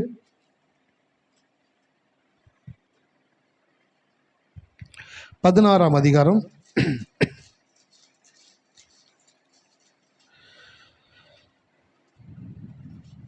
1ஆம் வசனத்தை வாசிப்போம். கர்த்தர் சாமுவேலை நோக்கி, இஸ்ரவேலின் மேல் ராஜாவா இராதபடிக்கு நான் புறக்கணித்து தள்ளின சவுலுக்காக நீ எந்த மட்டும் துக்கித்து கொண்டு இருப்பாய்? நீ உன் கொம்பை தைலத்தால் நிரப்பி கொண்டு வா, பெத்லெகேமின் ஆகிய ஈசாயினிடத்துக்கு உன்னை அனுப்புவேன், அவன் குமாரரில் ஒருவனை நான் ராஜாவாக தெரிந்து கொண்டேன் என்றார். ஆமென், ஹல்லேலூயா. இந்த 1 சாமுவேல் 16 வீட்டில் போய் படித்து பாருங்க. அநேக முறை பிரசங்கித்திருக்கிறோம். ஆனால் ஒவ்வொரு முறை பிரசங்கிக்கும் பொழுதும் தேவன் ஒவ்வொரு காரியங்களை அதிலிருந்து வெளிப்படுத்தக்கூடியவராக இருக்கிறார். ஸோ பூமியை நிரப்பி அப்படின்ற வார்த்தைக்கு என்ன அர்த்தம் சொன்னேன்? உங்கள் நேம, உங்கள் பேரை உலகம் முழுவதிலும் கொண்டு போய் சேர்க்கிறார். பார்த்தீங்களா? நீங்கள் இருக்கிற இடத்துல உங்கள் பேரை ஃபேமஸ் பண்ணுவார். நீங்கள் குடியிருக்கிற இடத்துல, நீங்கள் வேலை பார்க்குற இடத்துல, நீங்கள் வாசம் பண்ணுகிற இடத்துல, உங்களுடைய தேசத்தில், இந்த உலகத்தில் உங்கள் பேரை தேவன் பெருமைப்படுத்தக்கூடியவராக இருக்கிறார். இப்போ உங்கள் பேர் என்னன்னே தெரியல, ஆமாவா இல்லைங்களா? ஆமாம், உங்கள் பேரை யாரும் கேட்கறது கூட கிடையாது, உங்கள் பேரை அதிகமாக பயன்படுத்துறது கூட கிடையாது. அப்படி தான் தாவீதும் தன் வாழ்நாட்களில் இருந்தான். ஈசாயினுடைய எத்தனாவது பிள்ளை தாவீது? 8வது பிள்ளை, கடைசி பிள்ளை, கடைக்குட்டி. அவனுடைய பிறப்பை குறித்த சரித்திரம் சொல்லுகிறது, அவனுடைய பிறப்பில் இருந்தே அவன் வாழ்க்கையில் தனிமையை அனுபவித்தவன், ஒதுக்கப்பட்டவன், புறக்கணிக்கப்பட்டவன், அவமானப்படுத்தப்பட்டவன், தனித்து விடப்பட்டவனாக இருந்தான் தாவீது. அப்படிப்பட்ட அந்த தாவீது சோர்ந்து போகிறவனாக இல்லை, தேவனை சார்ந்து போகிறவனாக இருந்தான். ஹல்லேலூயா. பாருங்க, சோர்ந்து போகிறவர்களை கொண்டு தேவன் ஒன்றும் செய்கிறதில்லை, அவரை சார்ந்து கொள்ளுகிறவர்களை கொண்டு தேவன் அனைத்தையும் செய்யக்கூடியவராக இருக்கிறார். ஒரே ஒரு எழுத்து தான் மாறும், சோர்ந்து போகிறவனுக்கும் சார்ந்து போகிறவனுக்கும் ஒரே ஒரு எழுத்து தான் மாறும். சோர்ந்து போகிறீங்களா? நீங்க போகலாம், அது யாருனாலும் தடுக்க முடியாது. ஆனால் நான் சோர்ந்து போக மாட்டேன், நான் தேவனை சார்ந்து போவேன் என்று எவர்கள் சொல்லுகிறார்களோ அவர்களை தேவன் உயர்த்தக்கூடியவராக இருக்கிறார். தாவீதுனுடைய வாழ்க்கையில கடவுள் அவனை ராஜாவாக தெரிந்து கொண்டாரு. சவுலு தேவனுடைய இருதயத்திற்கு பிரியமில்லாத ஒரு செயலை செஞ்சிட்டாரு. பெஞ்சமின் கோத்திரத்திலிருந்து அவனை தெரிந்து கொண்டார் தேவன், கடைசி கோத்திரம். அந்த கடைசி கோத்திரத்திலிருந்து அவனை தெரிந்து கொண்டார் தேவன், ராஜாவா, முதல் ராஜாவா தெரிந்து கொண்டாரு. அவன் கடவுளுக்கு பிரியமில்லாமல் இருக்கும் பொழுது அடுத்து அவன் ஸ்தானத்தில் யார் ராஜாவாக வேண்டும் என்று சொல்லி தேவன் ஒருத்தனை தெரிந்து கொள்ளுகிறாரு. அவன் பேர் தான் என்னதுங்க? தாவீது. ஆனா வேதத்துல அவனை எழுதும் பொழுது எப்படி சொல்றானாக்க, தாவீது ராஜா. ஹல்லேலூயா. என்ன சொல்றாங்க? தாவீது ராஜா. மத்தேயு புஸ்தகத்தை எடுத்துக்கொள்ளுங்க.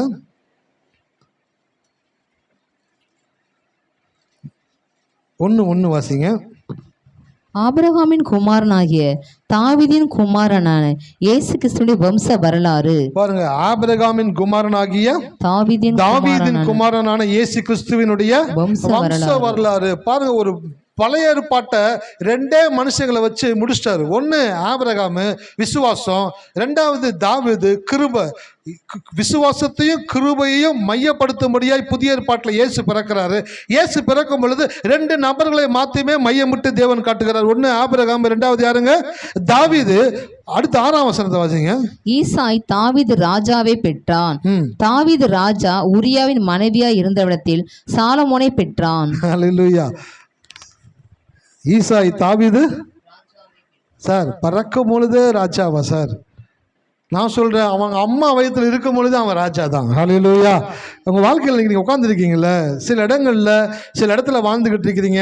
சிலர் கணவனாக இருக்கிறீங்க, மனைவியாக இருக்கிறீங்க, பிள்ளைங்களாக இருக்கிறீங்க, அண்ணன் தம்பியாக இருக்கிறீங்க, தங்கச்சியாக இருக்கிறீங்க, அக்காவாக இருக்கிறீங்க.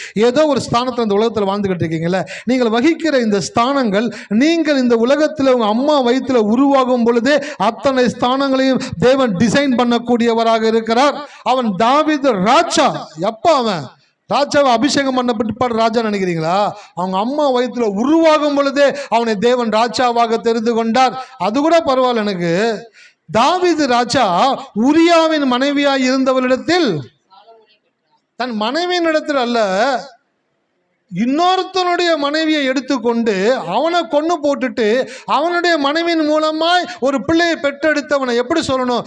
தாவீது என்ற ஒரு மோசமான நபர் உரியாவின் மனைவியாய் இருந்தவளிடத்தில் சாலமோனை பெற்றான் தான் போடணும். ஆனால் என்ன போட்டிருக்குனாக்க தாவீது ராஜா. சார், அவனுக்கு அந்த ஸ்தானத்தை தேவன் விட்டு கொடுக்கிறதாக இல்லை. ஏன் அவனை விட்டு கொடுக்கல அப்படின்னாக்க, அவன் ஒவ்வொரு நொடி பொழுதும் தேவனை சார்ந்து வாழக்கூடிய மனிதனாக இருந்தான். பாருங்க, இன்னைக்கு மனுஷங்க நம்ம கூட நட்பாக இருப்பாங்க. அவங்க ஒரு சின்ன தப்பு பண்ண உடனே நம்ம என்ன சொல்லுவோம்னாக்க, என்னடா நீ இந்த மாதிரி தப்பு பண்ணிட்டு போடா, உனக்கு ஃப்ரெண்டுன்னு சொல்லவே எனக்கு வெக்கமா இல்லடா, மேல்கிட்ட பேசாதடா, எனக்கு கால் பண்ணாதடா, இனிமேல் உனக்கு கான்டாக்டே வேணாடா, இப்படிப்பட்ட கேவலமான செயலை செஞ்சுட்ட அப்படின்னு சொல்லி உதறிட்டு போறது மனுஷனுடைய தன்மை. ஆனால் தேவன் எப்படிப்பட்டவர் என்றால், அவர் ஒரு மனிதனை தெரிந்து கொண்ட பிற்பாடு அவன் தவறுகிற பொழுதும் அவன் பக்கத்திலே தைரியமாய் போய் நின்று இவன் என்னுடைய மகன் என்று சொல்ல அவர் வெட்கப்படுகிறது இல்லை. அல்லேலூயா.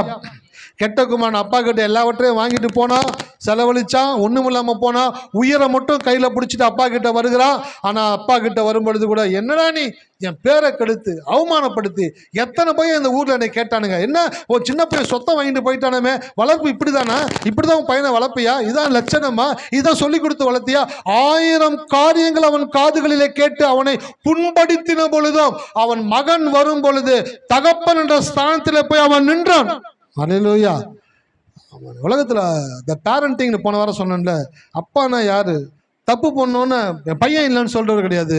தப்பு பண்ணாலும் அவன் என் பையன்தான். அல்லேலூயா. அவனுக்கு மறுபடியுமாய் அவனை திருத்தி அவனுக்கு மறுபடியுமாய் ஒரு வாழ்க்கையை கொடுப்பதற்காக தான் தேவன் என்னை அவனுக்கு தகப்பனாக வைத்திருக்கிறார். அப்ப தாவீது தவறு செய்த பொழுதிலோ அவனை தன்னுடைய மகன், தன்னுடைய பிள்ளை என்று சொல்ல தேவன் வெட்கப்படுகிறது. அப்போ இந்த தேவனை நினைக்கும் பொழுது, அவர் ஒரு மனுஷனை பிடிச்சிருச்சு அப்படின்னாக்க, அந்த மனுஷனுக்கு எதிராக 1000 பேர் எழுந்து நின்று 1000 சரியான காரியங்களை சொல்லி அவனை குற்றப்படுத்தினாலும் இவர் ஒருபோதும் அதை ஏற்றுக்கொள்ளவே மாட்டார். அல்லேலூயா. அவன் தப்பு பண்ணானா தப்பு பண்ணான், அவனை தண்டிக்கணுமா அவனை தண்டிப்பேன், ஆனால் அதனால அவன் என் பிள்ளை இல்லைன்னு சொல்ல மாட்டேன், அவன் என் பிள்ளைன்னு சொல்லுவேன். இப்படிப்பட்ட ஒரு தேவனை தெய்வமாக கொண்டிருக்கிறீங்களே, நீங்கள் எவ்வளோ பாக்கியவான்கள். ஹல்லேலூயா. சவுலினுடைய இடத்துல தாவீதை ராஜாவாக தேவன் தெரிந்து கொண்டாரு. தெரிந்து கொள்ளும் பொழுது ஒரு சுவாரஸ்யமான ஒரு விஷயம் நடக்குது. என்ன அப்படின்னு பார்த்தீங்கன்னாக்க, ஈசாய்க்கு மொத்தம் எத்தனை பிள்ளைங்க? நான் பால்ராஜ் கரெக்டாக சொல்லுவேன், 6ன்னு சொல்கிறேன், 8. எத்தனைப்பா? ஆமாம், ஈசாய்க்கு எத்தனை பிள்ளைங்க? 8 பிள்ளைங்க.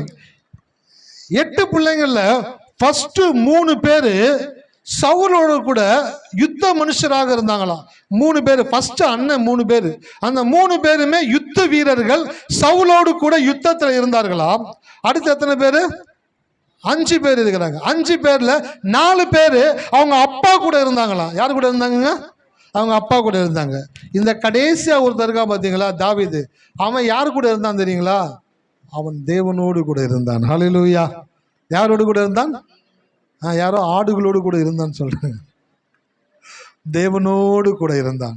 8 பிள்ளைங்களை பெற்று 3 யுத்தத்தில் கொடுத்தாரு.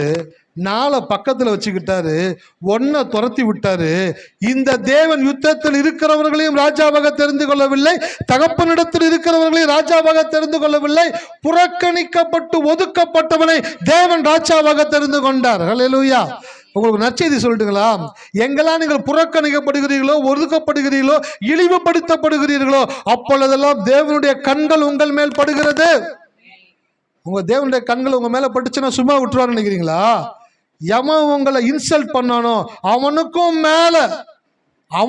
மேல உங்களை உயர்த்தி உங்களை ஆசீர்வதிக்கிற வரைக்கும் இந்த தேவன் தூங்குவதும் இல்லை. சில பிள்ளைங்க இந்த புத்தக புழுவா இருக்கும். பரீட்சை வந்துச்சுனாக்கா புத்தகத்தை போட்டு புரட்டி தள்ளுக. முதல் பக்கத்துலேருந்து கடைசி பக்கம் வரைக்கும் படிச்சு தீர்த்து. அப்போ கூட அதுல தாகம் தனியாது. ஏதாச்சும் விட்டு போச்சா அப்படின்னு 3வது பாடத்தை படிக்கீங்க, 7வது பாடத்தை படிக்கீங்க, எல்லா பாடத்தையும் படிச்சு திருப்பி படிச்சுக்கிட்டே இருக்குங்க. ஏன்னாக்கா அதுக்குள்ள ஒரு வெறி, எப்படினாச்சும் சாதிக்கணும், 100 மார்க்ஸ் எடுத்து ஆகணும் அப்படின்றதுனால தூங்காம படிச்சுக்கிட்டே இருக்குங்களாம். இந்த தேவன் எப்படிப்பட்டவர்னாக்க, எவர்கள் புறக்கணிக்கப்பட்டு இழிவுபடுத்தப்பட்டு ஒதுக்கப்படுகிறார்களோ அவர்களை உயர்த்துவதற்காக இந்த தேவன் தூங்குவதும் இல்லை, உறங்குவதும் இல்லை. ஹல்லேலூயா.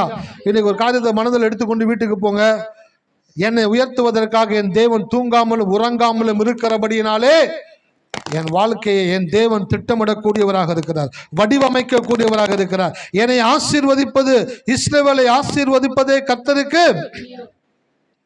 இந்த வசனங்களை படிக்கும் பொழுதுதான் ஃபர்ஸ்ட் சொன்னேன்ல, அக்கௌண்ட்ல 50,000 ரூபாய் கிரெடிட்னு வந்த உடனே எப்படி உங்க மூஞ்சில ஒரு மகிழ்ச்சி உண்டாகுதோ அப்படி ஒரு வாக்குத்தத்தத்தை எடுத்து படிக்கும் பொழுது மகிழ்ச்சி உண்டாகணும். இஸ்ரவேலை ஆசீர்வதிப்பதே கர்த்தருக்கு பிரியம். நான் ஆவிக்குரிய இஸ்ரவேலனாக இருக்கிறபடினாலே என்னை ஆசீர்வதிப்பது தான் என் தேவனுக்கு பிரியம் என்று சொல்லி படிக்கும் பொழுது உங்களுக்குள்ள மகிழ்ச்சி வந்துருச்சுன்னு வச்சுக்கோங்களேன், உங்க அக்கௌண்ட்ல கிரெடிட் ஆகிக்கிட்டே இருக்குன்னு அர்த்தம். ஹல்லேலூயா. இன்னைக்கு நிறைய பேருடைய அக்கௌண்ட்டுக்கு வர வேண்டிய பணம் வேற யார் அக்கௌண்ட்டுக்கோ தப்பா கிரெடிட் ஆகிக்கிட்டே இருக்குது. ஹல்லேலூயா. இருக்கீங்களா? எனக்கு 2 SMS மாசம் வரும். ஒன்று, யாரோ ஒருத்தருக்கு கட்டுற பிஎஃப் பணம் என் நம்பரை கொடுத்து வச்சிருக்கிறானுங்க. கரெக்டாக எனக்கு அந்த பிஎஃப் அந்த பணம் கட்டணும்னு மெசேஜ் வரும், உங்கள் அக்கௌண்ட்டில் இவ்வளோ அமௌண்ட்டு பிஎஃப்ல கிரெடிட் ஆயிருச்சு. நாடா இது எவனோடைய அக்கௌண்ட்டில் கிரெடிட் ஆகிறதோ எனக்கு மெசேஜ் போட்டுக்கிட்டு இருக்கிறாங்க. அப்புறம் அண்ணன் போயிட்டு மாதம் ஏதோ பணம் கட்டுவாங்க போல, HDFC பேங்க்கில் இவ்வளோ பணம் கிரெடிட் ஆகிருக்குது. என்னது இது? போக பார்த்தா நமக்கு வர்ற மெசேஜ் வர மாட்டேங்குது, வெளியில் யாருக்கோ போகிற மெசேஜில் நமக்கு விழுந்துக்கிட்டு இருக்குது. அதே போல் உங்களுக்கு உங்கள் அக்கௌண்ட்டில் கிரெடிட் ஆக வேண்டிய பணம் பிசாசு என்ன பண்றானாக்க, நீங்கள் வாக்குத்தத்தத்தை படிக்கும் பொழுது, வசனத்தை படிக்கும் பொழுது, ஆண்டவரே இது நீர் எனக்கு கொடுத்ததற்காக நன்றி ஆண்டவரே என்று சொல்லும் பொழுது உங்க அக்கௌண்ட்ல கிரெடிட் ஆகுது. அதை படிச்சுட்டு ஸ்தோத்திரம் கர்த்தர் நல்ல பார்ப்போம் அப்படின்ட்டு அடுத்த பக்கத்தை திருப்புறீங்க பார்த்தீங்களா? திருப்பும் பொழுது உங்க அக்கௌண்ட்ல விழுக வேண்டிய பணம் இன்னொருத்தருடைய அக்கௌண்ட்ல போய் விழுகும்படியாய் பிசாசு செய்கிறான். ஒதுப்பீங்களா? நான் சொல்றேன் சிஸ்டர், உங்க அக்கௌண்ட்டுக்கு 1000 அம்சம் வந்துச்சா பாருங்க சிஸ்டர். வரலையே பிரதர். சிஸ்டர் இல்லை வரல பிரதர். சிஸ்டர் இன்னொரு தடவை ரீசார்ஜ் பண்ணி பாருங்க சிஸ்டர், நெட் ஆன் பண்ணி பாருங்க சிஸ்டர். இந்த இடத்துல இருந்து அந்த இடத்துல இருக்க சிஸ்டர் ஃபோன் ஆஃப் பண்ணி போடுங்க, ஆன் பண்ணி போடுங்க, நெட் ஆன் பண்ணுங்க, இதை பண்ணுங்க, அதை பண்ணுங்க. வேணா ஒரு தடவை உங்கள் ஆப்பை டெலிட் பண்ணிட்டு மறுபடியும் பாருங்க. ஏண்டா நீ 1000 ரூபாய் பணம் வரலனாக்கா என் ஃபோனில் இருக்கிறது எல்லாத்தையும் அழிச்சு திருப்பி இன்னும் ரீஸ்டார்ட் பண்ணுன்னு சொல்லிக்கிட்டு இருக்கிறா.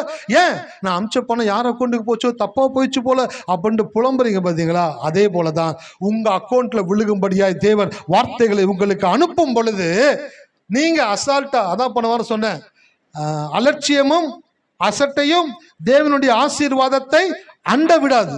எது அண்ட விடாதுங்க? அலட்சியமும் அசட்டையும் தேவனுடைய ஆசீர்வாதத்தை அண்ட விடாது, உங்க கிட்ட கூட சேர்க்க விடாது. பயப்படாதீங்க. 1 ரூபாய் கூட அக்கௌண்ட்டுக்கு வராது. ஏன் சார் நீங்க தான் அலட்சியமா இருக்கிறீங்க, அசட்டையா இருக்கிறீங்க, அது நடக்குமா நம்ம வாழ்க்கையில? இதெல்லாமா நடக்க போகுது அப்படின்னு யோசிக்கிறீங்க பார்த்தீங்களா? அப்படி யோசிக்கும் பொழுது உங்க வாழ்க்கையில எந்த ஒரு காரியமும் வராது. ஆனால் உங்களுக்கு வர வேண்டிய பணங்கள் வேற யாருக்கோ போய் கொண்டு இருக்கிறது. ஹல்லேலூயா. இருக்கீங்களா? இந்த மாலை வேளையில நான் சொல்றேன், கடவுளுடைய வார்த்தை வரும் பொழுது அப்படியே நம்புங்க, அப்படியே விசுவாசிங்க, எனக்கு அப்படியே ஆகட்டும் ஆண்டவர்னு சொல்லுங்க. சந்தோஷமா கர்த்தரை துதிங்க. துதிக்கும் பொழுது உங்க அக்கௌண்ட்ல விழுக வேண்டிய பணத்தை உங்க அக்கௌண்ட்ல தேவன் விழும்படியாய் செய்வார். ஹல்லேலூயா. பஞ்ச காலத்தில் ஈசாக்கு விதை விதைத்து எத்தனை மடங்கு ஆசீர்வாதம் அடைஞ்சாரு? 100 மடங்கு ஆசீர்வாதம் அடைஞ்சாரு. அடைஞ்ச பிற்பாடு அவர் என்ன பண்ணுறாருனாக்கா துறவு தோன்றாரு. என்ன துறவு தோன்றாரு? ஆபிரகாம் நாட்களில் ஆபிரகாம் தோன்றின துறவெல்லாம் என்ன பண்ணாங்க? அந்த இருக்கிற ஊரில் இருக்கிறவங்க தூர்த்து போட்டாங்க, மண்ணை போட்டு மூடிட்டாங்க. இவன் தோன்றான், ஃபர்ஸ்ட்டு தோன்றான், அதுக்கு என்ன பேர் வச்சாங்க? ஏசேக்குன்னு வச்சாங்க. அடுத்த ஒன்று தோன்றான், அதுக்கு என்ன பேர் வச்சாங்க? சித்தனான்னு வச்சாங்க. 2 பேர் சண்டை போடுறாங்க. சார் இது எங்களுடையது அப்படின்னு கேட்குறாங்க. கடவுள் ஈசாக்கிட்ட சொல்கிறார், விட்டுறா அப்படின்றார். சரி ஆண்டவர், விட்டுற ஆண்டவர். அடுத்து போய் ஒன்று தோன்றான், அதுக்கு பேர் என்னங்க? ரெகோபோத். ஆனால் கடவுள் ரெகோபோத்தை தான் அவனுக்கு வச்சிருந்தாரு. எதை வச்சிருந்தாருங்க? ரெகோபோத்தை தான் ஈசாக்குக்கு தேவன் டிசைன் பண்ணியிருந்தாரு. ஆனா டைரக்டா ரெகோபோத்துக்கிட்ட கூட்டிட்டு போகல. ஃபர்ஸ்ட் ஏசேக்கு, அப்புறம் சித்னா, அப்புறம் ரெகோபோத். இது ரெண்டையும் களவானு பயலுக வந்து கேட்பாங்கன்னு கடவுளுக்கு தெரியுமா தெரியாதா? தெரியும். அப்புறம் தோண்ட வச்சாரு. சார், நீ எத்தனை முறை ஒரு காரியத்தை பிரயாசப்பட்டு உன்னிடத்திலிருந்து மற்றவர்கள் பறித்து கொண்டாலும் அவங்களால மறுபடியும் அதை கொண்டு வர முடியாது. ஆனா உனக்குள்ள ஒரு பொட்டன்ஷியல் இருக்குது, உனக்குள்ள ஒரு ஆற்றலை தேவன் வைத்திருக்கிறார். எத்தனை முறை உன்னை கீழே தள்ளினாலும் நீ எந்திரிச்சுக்கிட்டே இருப்ப. ஹல்லேலூயா. நீ தோன்ற இடத்துல தேவன் தண்ணி வரும்படி செய்வார். அவனுங்க நீ தோன்றின இடத்த அவங்க சொந்தம் பாராட்டிக்கலாம். ஆனா நீ தோன்ற இடத்துல எல்லாம் தேவன் தண்ணீர் புறப்படும்படியாய் செய்கிற தேவன் நீ ஆராதித்து கொண்டிருக்கிறாய் என்பதை. நல்ல வேலை சார், நல்ல வருமானம் சார். பாவி பயலுக இந்த மாதிரி கெடுத்துட்டானுங்க சார், இந்த மாதிரி தடை பண்ணிட்டானுங்க சார், இது கிடைக்காம பண்ணிட்டானுங்க சார். கவலைப்படாதீங்க. அவனுக்கு கெடுத்து மோசம் பண்ணி பொய் சொல்லி ஏமாத்தி தான் அந்த காரியத்தை அடைய முடியும் என்பது அவங்களுடைய தலையெழுத்து. ஆனா உங்க மேல ஒரு தலையெழுத்து என்ன தெரியுங்களா? நீங்கள் போகிற இடத்திலெல்லாம் தேவன் உங்களை ஆசீர்வதிப்பார். நீ போகிற இடத்திலெல்லாம் உன் தேவனாகி கர்த்தர் உன்னோடு கூட. யாருக்கு சொன்னாரு? யோசுவாவுக்கு சொல்றாரு. நீ போகிற இடத்திலெல்லாம் உன் தேவனாகிய கர்த்தர் உன்னோடு கூட. சார் நான் சொல்றேன் சார், இந்த மாலை வேளையில உங்க லைஃப்ல உங்களை ஆசீர்வதிக்கிறதுக்கு தேவன் திட்டம் வைத்திருக்கிறபடினாலே நீங்க எந்த இடத்துல போய் உங்களுடைய ஆசீர்வாதத்தை எத்தனை பேர் பறித்தாலும் அதையும் தாண்டி உங்களை தேவன் உயர்த்தக்கூடியவராக இருக்கிறார். சவுலுடைய இடத்துல தாவீதை ராஜா வாக்குறதுக்கு யாரு டிசைட் பண்ணிட்டா? தேவன். பேச மாட்டீங்களா? மைக்கு கொடுத்துட்டா. சவுல் இடத்துல யார் ராஜாவா தேவன் டிசைன் பண்ணிட்டாரு? அப்பா நீங்களா பேசுங்கப்பா தம்பிங்களா. பார்வையாளர்களாக இருக்கக்கூடாது, பங்குதாரர்களாக இருக்கணும். எப்படி இருக்கணும்? கிரிக்கெட் மேட்சுக்கு போறீங்க, சிக்ஸர் அடிக்கிற தோனி கவுண்டர் சொல்றான் 4 அப்படின்னு கத்துறான். கேமரால அப்படியே பார்த்துருவானுங்க. அந்த 4 பசங்களை தூக்குடா. அந்த 4 பேர் அங்கே வச்சனா 40 பேர் அடுத்து சத்தம் போட மாட்டான், அடுத்து 400 பேர் சத்தம் போட மாட்டான், அப்புறம் 4000 பேர் சத்தம் போட மாட்டான். அந்த 4 பேரை கேமராவில் அப்படியே ஃபோக்கஸ் பண்ணி தூக்குல தனியாக தூக்கி கொண்டு போயிடுவாங்க. ஒரு கிரிக்கெட் மேட்ச்சில் ஒருத்தன் சிக்ஸர் அடித்தோன்னே கையை தட்டி விசில் அடித்து கத்தி தொண்டை கட்டி வீட்டுக்கு வரக்கூடிய ஆட்கள் இருக்கிற இடத்துல ஆண்டவருடைய ஆலயத்தில் உட்கார்ந்து கொண்டு தேவனுடைய வார்த்தை கடந்து வரும் பொழுது நீங்கள் எப்படி ரெஸ்பாண்ட் பண்ணுறீங்களோ அதை வைத்து உங்களுடைய வாழ்க்கையை தேவன் ஆசீர்வதிக்கக்கூடியவராக. அப்ப சவுலுடைய இடத்துல தேவன் யாரை ராஜாவாக பிளான் பண்ணியிருந்தாரு? தாவீதை தேவன் ராஜாவாக பிளான் பண்ணியிருந்தாரு. எப்ப பிளான் பண்ணாரு? சவுல் தப்பு பண்ண உடனே பிளான் பண்ணாரா? சார், சவுல் ராஜாவாக அபிஷேகம் பண்ணப்படும் பொழுதே தேவன் தாவீதை ராஜாவாக அவர் டிசைட் பண்ணிட்டாரு. ஹல்லேலூயா. உங்க வாழ்க்கையில நற்செய்தி சொல்றேன். உங்களுக்கான ஆசீர்வாதமும் உங்களுக்கான பெருக்கமும் நீங்கள் தவறின பிற்பாடோ, நீங்கள் ஜெபித்த பிற்பாடோ, நீங்கள் உபவாசித்த பிற்பாடோ தேவன் உங்களுக்காக டிசைன் பண்ணுகிறவர் அல்ல. ஒருவேளை நீங்கள் ஜெபிக்கலாம், உபவாசிக்கலாம், அது நடக்கிற நேரம் வரும் பொழுது உங்கள் ஜெபமும் உங்கள் உபவாசமும் அதற்கு உறுதுணையாக இருக்கலாம். ஆனால் உங்களை உருவாக்கும் பொழுதே உங்களுக்கான உயர்வை தேவன் திட்டமிட்டிருக்கிறார். ஹல்லேலூயா. நீங்க பழுகுவீங்க, நீங்க பெருகுவீங்க, நீங்க பூமியை நிரப்பக்கூடிய ஜாதி. உங்களுக்குள்ள தேவன் ஒரு பொட்டன்ஷியலை வைத்திருக்கிறார். ஈசாக்கு தோன்ற இடத்திலெல்லாம் தேவன் துறவை வெளிப்படும்படியாக செய்தார். செக் பண்ணி தோண்டுவாங்களா? என்ன பண்ணுங்க? எந்த இடத்துல தண்ணி இருக்குன்னு பார்த்து செக் பண்ணி தான் அந்த இடத்துல தோண்டுவாங்களாம். ஆனால் ஈசாக்கு மேல ஒரு அபிஷேகம் என்னன்னாக்க, அவன் எந்த இடத்துல போய் தோண்டினாலும் அந்த இடத்துல தேவன் ஊற்றை உண்டாகும்படி செய்தார். நான் சொல்றேன், நீங்க இருக்கிற இடத்துல நீங்க படிக்கிற படிப்பு, நீங்க எந்த ஒரு படிப்பை எடுத்து படித்தாலும் நீங்கள் படிக்கிற படிப்புல தேவன் உங்களை ஆசீர்வதிக்க கூடியவராக இருக்கிறார். சில பேர் கவலைப்பட்டு நான் பார்த்துருக்கிறேன். தெரியாமல் இந்த படிப்பு எடுத்துட்டேன் சார், 4 வருஷம் படித்தேன், 6 வருஷம் படித்தேன். என்னுடைய நண்பர் ஒரு இருக்கிறார் ஒரு கம்பெனியில், அவருடைய பையன் வந்துட்டு போஸ்ட் கிராஜுவேட் ஒரு கோர்ஸ் எடுத்து படிச்சிட்டான். அந்த போஸ்ட் கிராஜுவேட் கோர்ஸ் எடுத்து படுத்துட்டு 5-6 வருஷம் வேலைக்காக தேடுறான், வேலையே கிடைக்கல. ஆனால் வேறு வேலைக்கு போக மாட்டேன்றான். நான் படித்த வேலைக்கு தான் போவேன் ஸ்ட்ராங்காக இருக்கான். அவங்க அப்பா சொல்கிறார், டே நானும் ரிட்டையர் ஆகிட்டேன்டா, இதுக்கப்புறம் நீ தான் குடும்பத்தை நடத்தணும், ஏதாச்சும் ஒரு வேலைக்கு போடணும். இல்லை நான் போக மாட்டேன், நான் படித்த வேலை எனக்கு கிடைச்சா மட்டும்தான் வேலைக்கு போவேன் அப்படின்ட்டு ஸ்ட்ராங்காக இருக்கிறான். அந்த பையன் படித்த வேலை அவனுக்கு கிடைக்கல. அந்த குடும்பம் அப்படியே சோர்ந்து போய் அப்படியே ரொம்ப வறுமைக்குள்ளே போகக்கூடிய இடத்துக்கு ஆயிடுச்சு பாருங்களேன். இன்றைக்கி நான் சொல்கிறேன், உலகத்தில் இருக்கிறவன் தவறான காரியங்களை படிச்சிருக்கலாம், இல்லை படித்த காரியங்களை வேலை கிடைக்காம இருக்கலாம். ஆனால் கடவுளுடைய பிள்ளைகளாகி நீங்க படிக்கிறது பொழுது அந்த படிப்புக்கேற்ற வேலையை தேவன் டிசைன் பண்றது கிடையாது. நீங்க உங்க அம்மா வயித்துல உருவாகும் பொழுது உங்களுடைய வேலையை டிசைன் பண்ணிட்டார். ஹல்லேலூயா. எத்தனை பேர் விசுவாசிக்கிறீங்க? சரி சார், 2000 வருஷத்துக்கு முன்பாக என்னுடைய பாவங்களுக்காக சிலுவையில் இயேசு மரித்தார் என்பதை விசுவாசத்தபடி தானே ரட்சிக்கப்பட்டீங்க. சரி, 2000 வருஷத்துக்கு முன்பாக சிந்தப்பட்ட ரத்தம் என் பாவத்தை மன்னித்து என்னை மீட்டெடுத்திருக்கும் என்றால், நான் படிக்கிற படிப்புனால் எனக்கு வேலையை கொடுக்கிற தேவன் அல்ல, நான் பெறக்கூடிய வேலைக்காக என்னை படிக்க செய்கிற தேவன். எத்தனை பேருக்கு புரியுது பாருங்க? The right understanding about God will destroy all the wrong understanding about the life. வாழ்க்கையின் எல்லா தவறான புரிதலையும் தேவனை குறித்த சரியான புரிதல் சுட்டரிக்க கூடியதாக. இப்போ உங்க மைண்ட்ல ஒன்று ஃபிக்ஸ் பண்ணிக்கிங்க, நான் படிச்சுட்டு நான் வேலைக்கு போறது இல்லை, நான் என்ன வேலை செய்ய போறேன்றதை தேவன் அறிந்தபடினால என்னை படிக்க வைத்து கொண்டு இருக்கிறார். இந்த எண்ணம் வந்துச்சுன்னு வச்சுக்கிங்களேன், ரொம்ப மகிழ்ச்சியா படிப்பீங்க. ஹல்லேலூயா. இல்லைனாக்கா, ஐயோ அந்த படிப்பு எடுத்துட்டேன், இதை எப்படி படிக்க போறனோ, எப்படி பாஸ் பண்ண போறனோ, எப்படி ஸ்கோர் பண்ண போறனோ, என்ன செய்ய போறனோ, ஒரு பதட்டத்தோடு கூட நான் சொல்றேன், உங்க பேரை ஃபேமஸ் ஆக்கணும்னு தேவன் டிசைட் பண்ணிட்டாரு. என் பேரை தேவன் ஃபேமஸ் ஆக்க போறாரு. ஹல்லேலூயா. என் பேர் என்ன தெரியுங்களா? முத்துக்காமாட்சி சுரேஷ்குமார் டேனியல் மகிமைநாதன். இதுதான் என்னுடைய ஃபுல் பேர். எல்லாம் பார்க்குறாங்க, தில்லுமுள்ளு படத்தில் ரஜினிக்கு பேர் வச்ச மாதிரி இவ்வளோ நீட்டாக சொல்லிட்டீங்களே.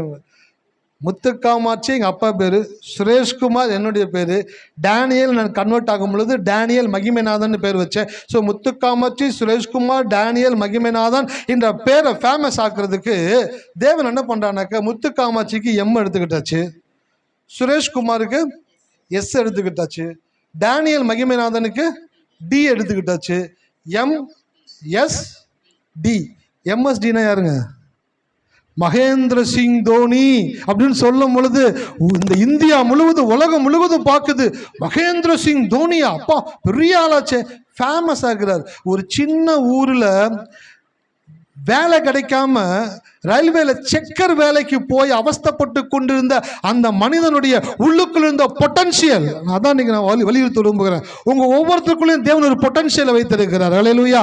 அவனுக்கு ஒன்று தெரிஞ்சிருச்சு, நான் டிடிஆரா டிக்கெட் செக்கர் இருக்கிறது என்னுடைய எதிர்காலம் கிடையாது, என் எதிர்காலம் என் பேரை என் கடவுள் ஃபேமஸ் படுத்தக்கூடியவராக இருக்கிறார் என்று சொல்லி அவனுக்குள்ள ஒரு எண்ணம் அவனை கிரிக்கெட்டுக்குள்ள இழுத்து கொண்டு வந்துச்சு. உள்ள வந்தவன் இன்றைக்கு பல தலைமுறைகளுக்கும் மேலாக அடுத்து வரக்கூடிய தலைமுறைகளிலும் அவன் பேர் நிற்கத்தக்கதாக எம்எஸ்டி அப்படின்னாக்க ஃபேமஸ் ஆக்குறது எப்படி தேவனால முடியுமோ அப்படி நான் சொல்லுகிறேன், என் பேரையும் என் தேவன் இந்த உலகம் முழுவதும் ஃபேமஸ் ஆக்கக்கூடியவராக இருக்கிறார். ஹல்லேலூயா. சார், எனக்கு செய்வார்னா உங்களுக்கு செய்ய மாட்டாரா? சொல்லுங்களேன். எனக்கு அவர் ஒருவனுக்கு செய்தால் அவர் இறைவன் அல்ல, ஒவ்வொருவனுக்கும் செய்கிறபடியினால் அவர் இறைவன். வெளியில் உட்கார்ந்துருக்க உங்களுக்கும் சொல்றேன், உங்களுடைய வாழ்க்கையிலும் தேவன் எதை பண்ணணுமோ அதை மிக சிறப்பாய் செய்வார். ஹல்லேலூயா. கலிக்கு சமானமாய் உங்கள் வயது திரும்ப வாழ வயது போல் ஆகிறது. அப்ப தாவீதை சவுலுடைய இடத்துல தேவன் ராஜாவாக எப்ப தெரிந்து கொண்டாரு? ஆமா, தாயின் வயிற்றில உருவாகும் பொழுதே அவன் தாவீது ராஜா அப்படின்னு தேவன் டிசைட் பண்ணார். அவன் பேரை கொண்டு பூமியை நிரப்பினார். உங்க லைஃப்ல நான் சொல்றேன், உங்களுக்கும் தேவன் பெரிய காரியங்களை வைத்திருக்கிறார். ஹல்லேலூயா. அப்ப நான் சொல்றேன், ஈசாயினுடைய 8 பேர்ல ஃபர்ஸ்ட் 3 பசங்க யாரு கூட இருந்தாங்க? அடுத்த 4 பசங்க, அடுத்த ஒருத்தன் தேவன் கூட. கடவுள் யாரை ராஜாவை தெரிந்து கொண்டாரு? சாமுவேலுக்கு முன்பாக அவங்க அப்பா எல்லா பசங்களையும் நடந்து போக பண்றாரு, ஓடுறான் அபிஷேகம் பண்றதுக்கு. Wait, reject reject reject reject, 7 பேர் ரிஜெக்ட். சாமுவேல் ஈசாயிட்ட கேட்கிறாரு, இவ்வளவுதான் உன் பிள்ளைகளா? அவ பார்க்குறான், பத்தாதா? ஆல்ரெடி 8 பிள்ளைங்க இருக்கிறாங்க, இவ்வளவு தானான்னு கேட்குறீங்களே. எனக்கு தெரிஞ்சு அன்றைக்கி டசன் கணக்கில் இருப்பாங்க போல். எத்தனைங்க அந்த காலத்தில் கேட்பாங்க, உங்களுக்கு எத்தனை பர்சன்? 1/2 டசனுங்க. 1/2 டசன்னாக்கா 6, 1 டசன்னாக்கா 12. வாழைப்பழ கடையில் தான் அந்த டசன் யூஸ் பண்ணுவாங்க. எத்தனை டசன் வேணுங்க? ஒரு 1/2 டசன் கொடுங்க அப்படின்னாக்கா 6 பழத்தை பிச்சு கொடுப்பாங்க. 1 டசன்னா 12. சாமுவேல் வந்து கேட்குறாரு ஈசா கிட்ட, இவ்வளவுதான் உன் பிள்ளைகளா? அவன் பார்க்குறான், இப்படி தெரிஞ்சிருந்தாக்க இன்னும் 2-3 கூட நம்ம இது பண்ணியிருக்கலாமே. 8க்கே ஒரு ரொம்ப கஷ்டப்படுறாரு. அவன் சொல்கிறான் 7 பசங்க, இன்னும் ஒருத்தன் இருக்கிறான், அவன் வந்துட்டு உப்புக்கு வேஸ்ட்டு பீஸு, உப்புக்கு சப்பானி வேஸ்ட்டு பீஸு, கொஞ்சம் ஆடுகளை மேய்க்கிறதுக்கு அனுப்பிச்சிட்டுக்கிறேன். அவன் சொல்கிறான், ஒருவேளை அவனாக இருக்குமோ யோசிக்கிறான். சாமுவேல் சொல்கிறாரு, அவனை தீவிரமாக அழைத்து கொண்டு வாங்க, டைம் வேஸ்ட் ஆகிட்டே இருக்குது. எவ்வளோ இத்தனை பசங்களும் கட்டா மாடு மாடு இருக்காங்க, ஒருத்தனை கூட கடவுள் தெரிந்து கொள்ளவே இல்லைன்றாரு. இவ்வளோ கல்நெஞ்சக்காரா இருக்கிறாரு சார். இவன் நல்லா இருக்கிறான் சார். சாமுவேல் கடவுளுக்கு சஜஷன் கொடுக்குறான். சார் இவனை பாருங்கள் சார், பாருங்க நல்ல வாட்ட சாட்டமாக இருக்கான் சார், சவுனுடைய ஹைட்டுக்கு ஈக்குவலாக இருப்பான் சார், இவனை ராஜாவை ஏற்படுத்தலாமே. கடவுள் சொல்கிறார், டேய் ஹைட்டை பார்த்து வெயிட்டை பார்த்துக்கிட்டு இருக்க, மனுஷனோ முகத்தை பார்ப்பான், கர்த்தரோ இருதயத்தை பார்க்கக்கூடியவராக. அவர் தகுதியின்படி ஆசீர்வதிக்கிறவர் அல்ல, தரத்தின்படி ஆசீர்வதிக்கிறவர். அல்லேலூயா. தாவீது உள்ள வந்த உடனே கடவுள் சொல்றாரு, ஓடு நீ குடு குடு குடுன்னு, இப்போ ஓடு, அவனை போய் அபிஷேகம் பண்ணுன்றாரு. போய் அவன் தலையில் அபிஷேகம் பண்ணும் பொழுது, என் சத்துருக்களுக்கு முன்பாக ஒரு பந்தியை ஆயத்தப்படுத்தி என் தலையை எண்ணெயினால் என் பாத்திரம் நிரம்பி. இந்த மாலை வேளையில் தீர்க்க தரிசனமாய் கர்த்தர் உங்களோட பேசுகிறாரு. உங்களுடைய சத்துருக்களுக்கு முன்பாக ஒரு பந்தியை தேவன் ஆயத்தப்படுத்தி உங்கள் தலையை எண்ணெயினால் அபிஷேகம் பண்ண போகிறாரு. உங்களுடைய பாத்திரம் நிரம்பி வழிய போகிறது. ஹல்லேலூயா. எத்தனை பேர் விசுவாசிக்கிறீங்க? விசுவாசிக்கிறவர்கள் மாத்திரம் கரத்தை தட்டி கர்த்தருக்கு நன்றி சொல்லுங்க. நன்றி நன்றி நன்றி நன்றி நன்றி நன்றி நன்றி நன்றி நன்றி ஆண்டவரே, நன்றி ஆண்டவரே. எந்த இடத்துல உங்களை அவமதிக்கப்பட்டீங்களோ, புறக்கணிக்கப்பட்டீங்களோ, இழிவுபடுத்தப்பட்டீங்களோ, அந்த இடத்துல உங்கள் பேரை தேவன் ஃபேமஸ் ஆக்கக்கூடியவராக இருக்கிறார். உங்கள் பேரை கொண்டு தேவன் இந்த பூமியை நிரப்பக்கூடியவராக இருக்கிறார்.